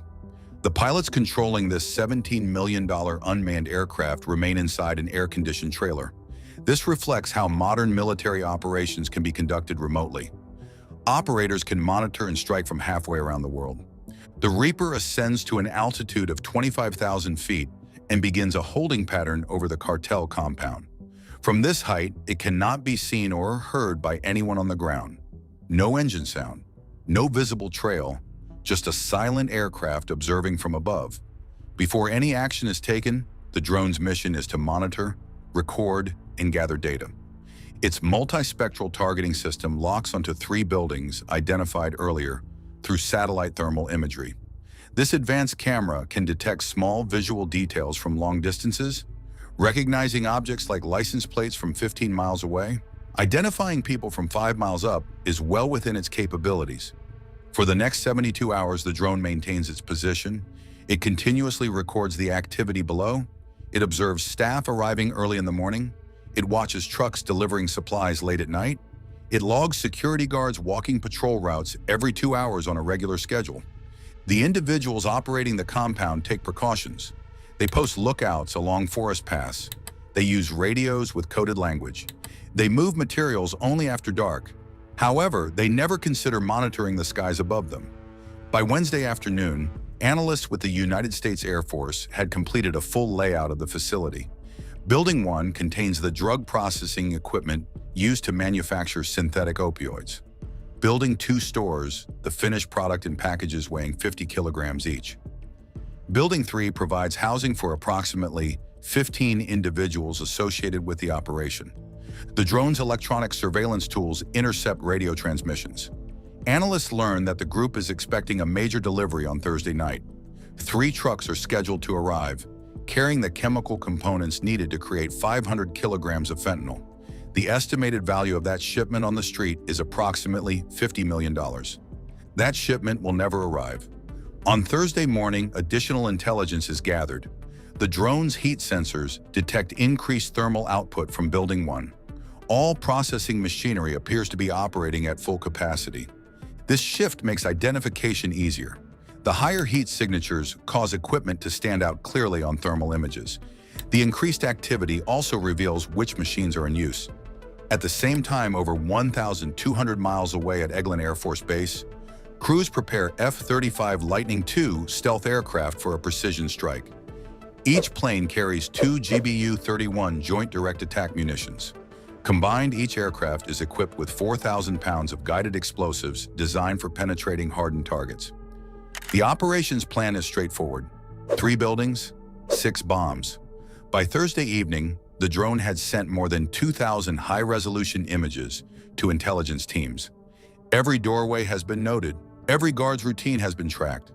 Every piece of equipment has been marked for destruction. While the group on the ground spent months constructing a secure jungle facility, analysts spent 72 hours planning how to eliminate it. At 2100 hours, the Reaper receives updated commands.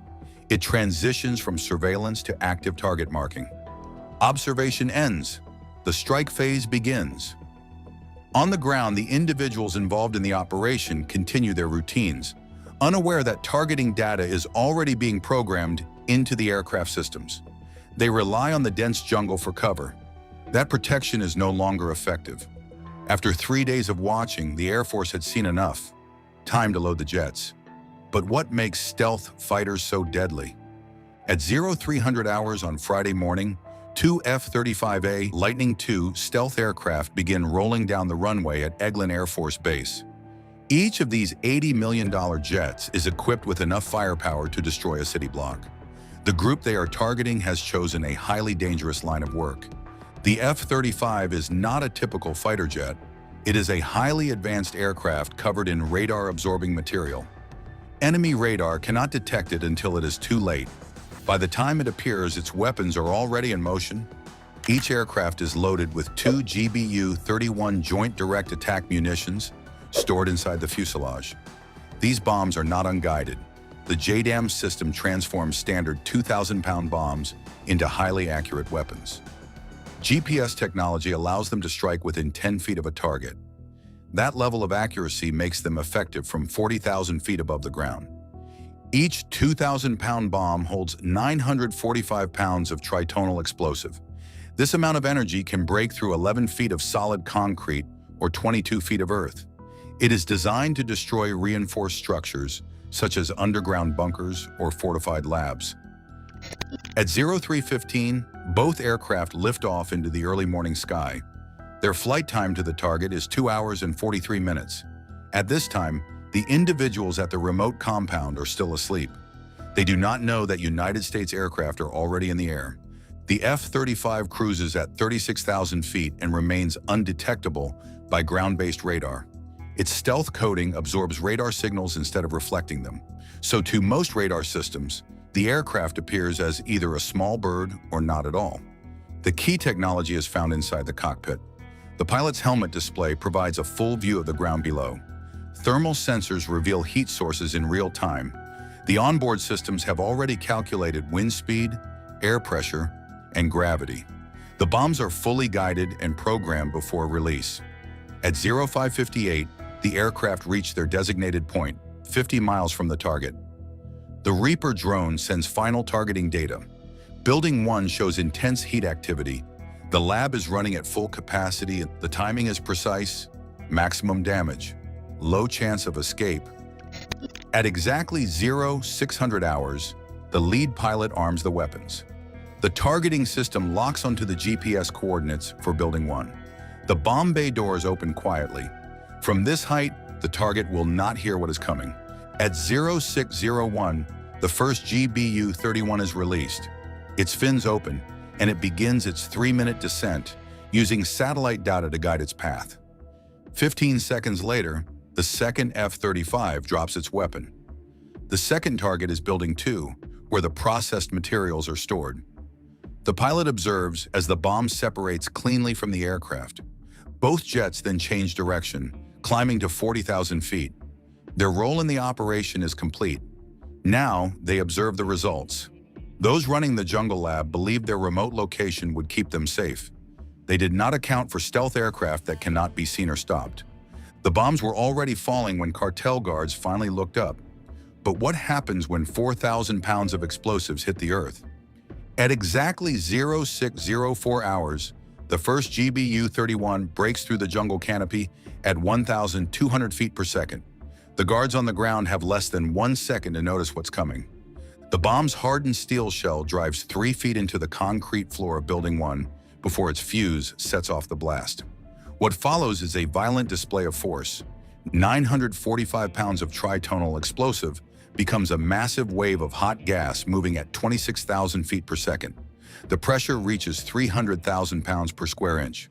Concrete walls that could stand against the strongest storms fall apart instantly.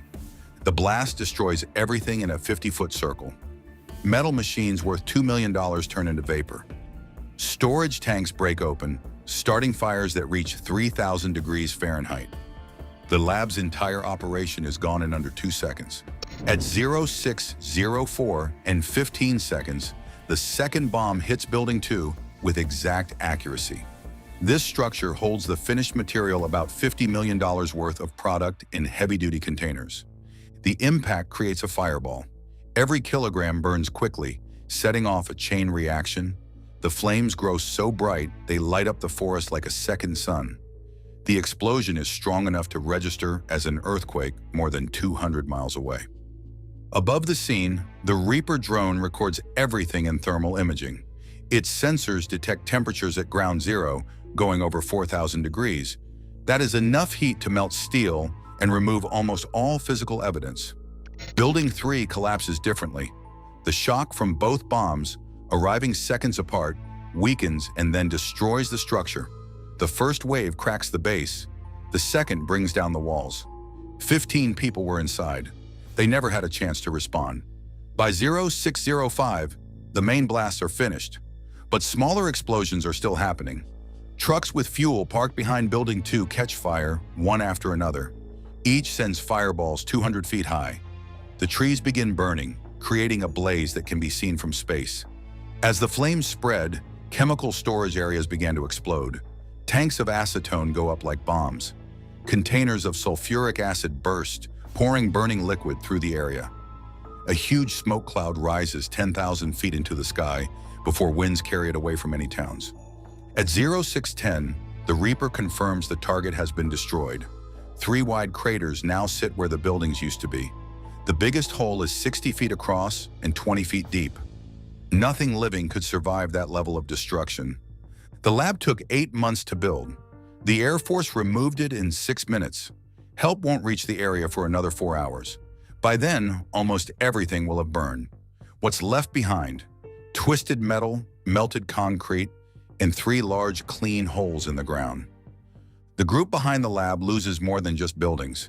They lose $50 million of product, $10 million of equipment, and $5 million of materials. But most of all, they lose the belief that remote locations can protect them. The blast leaves a damaged zone 300 meters wide. Nothing will grow there for years. The soil is poisoned by the chemicals that were burned. Nature will not return for a long time. At 0630, both F-35s land safely at Eglin Air Force Base. Total time in the air, 3 hours and 27 minutes. The mission is marked as a complete success, and the message is clear. Trying to hide dangerous operations in the jungle does not work.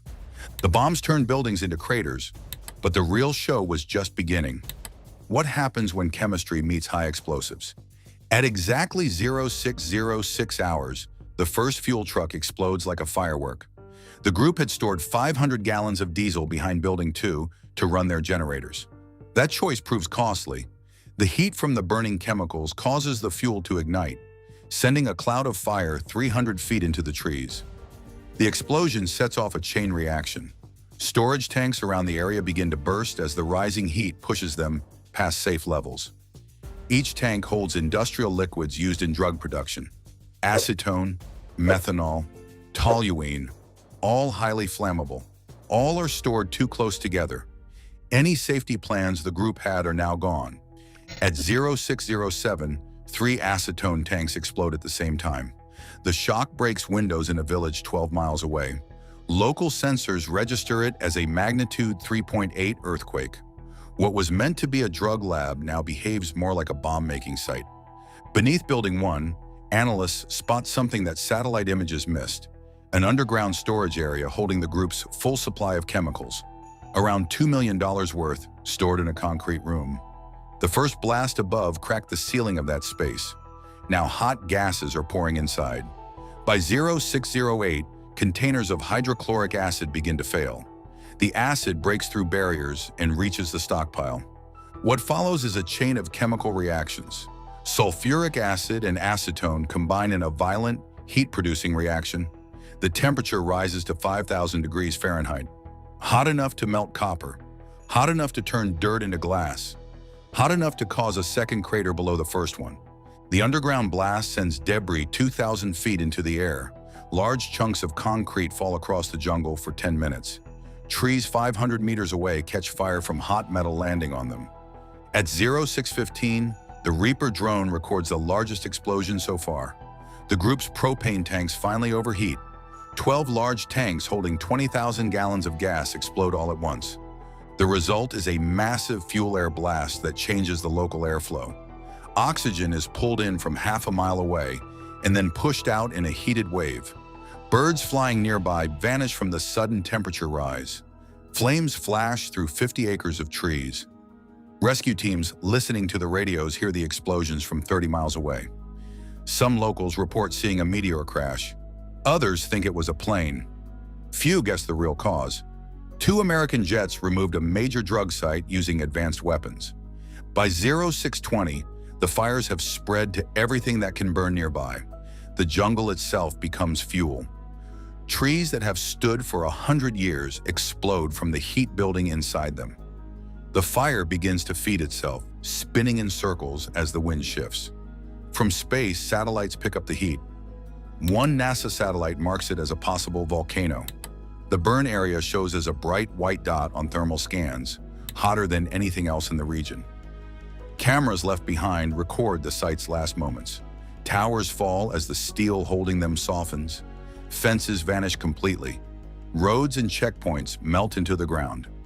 At 0645, the final explosion shakes the area. A hidden pile of weapons goes up in flames. The group had stored military tools underground, just in case, but they had not prepared for an airstrike.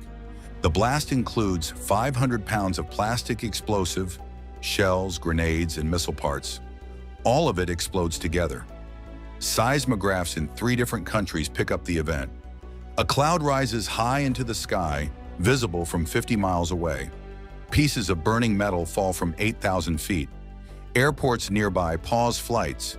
People in Guatemala City report hearing sounds like thunder, even though the skies are clear. By 0700 hours, the fires begin to fade.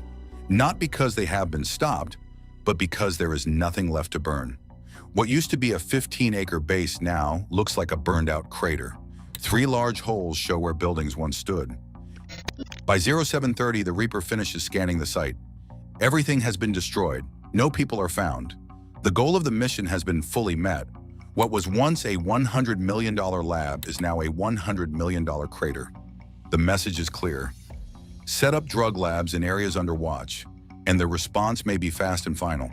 The group learned that trying to challenge American air power is not a fair fight. Some lessons are taught in classrooms. Others come from 2,000-pound bombs. Thanks for watching. While you are still here, click on the link on your screen to check out another of our videos. See you there.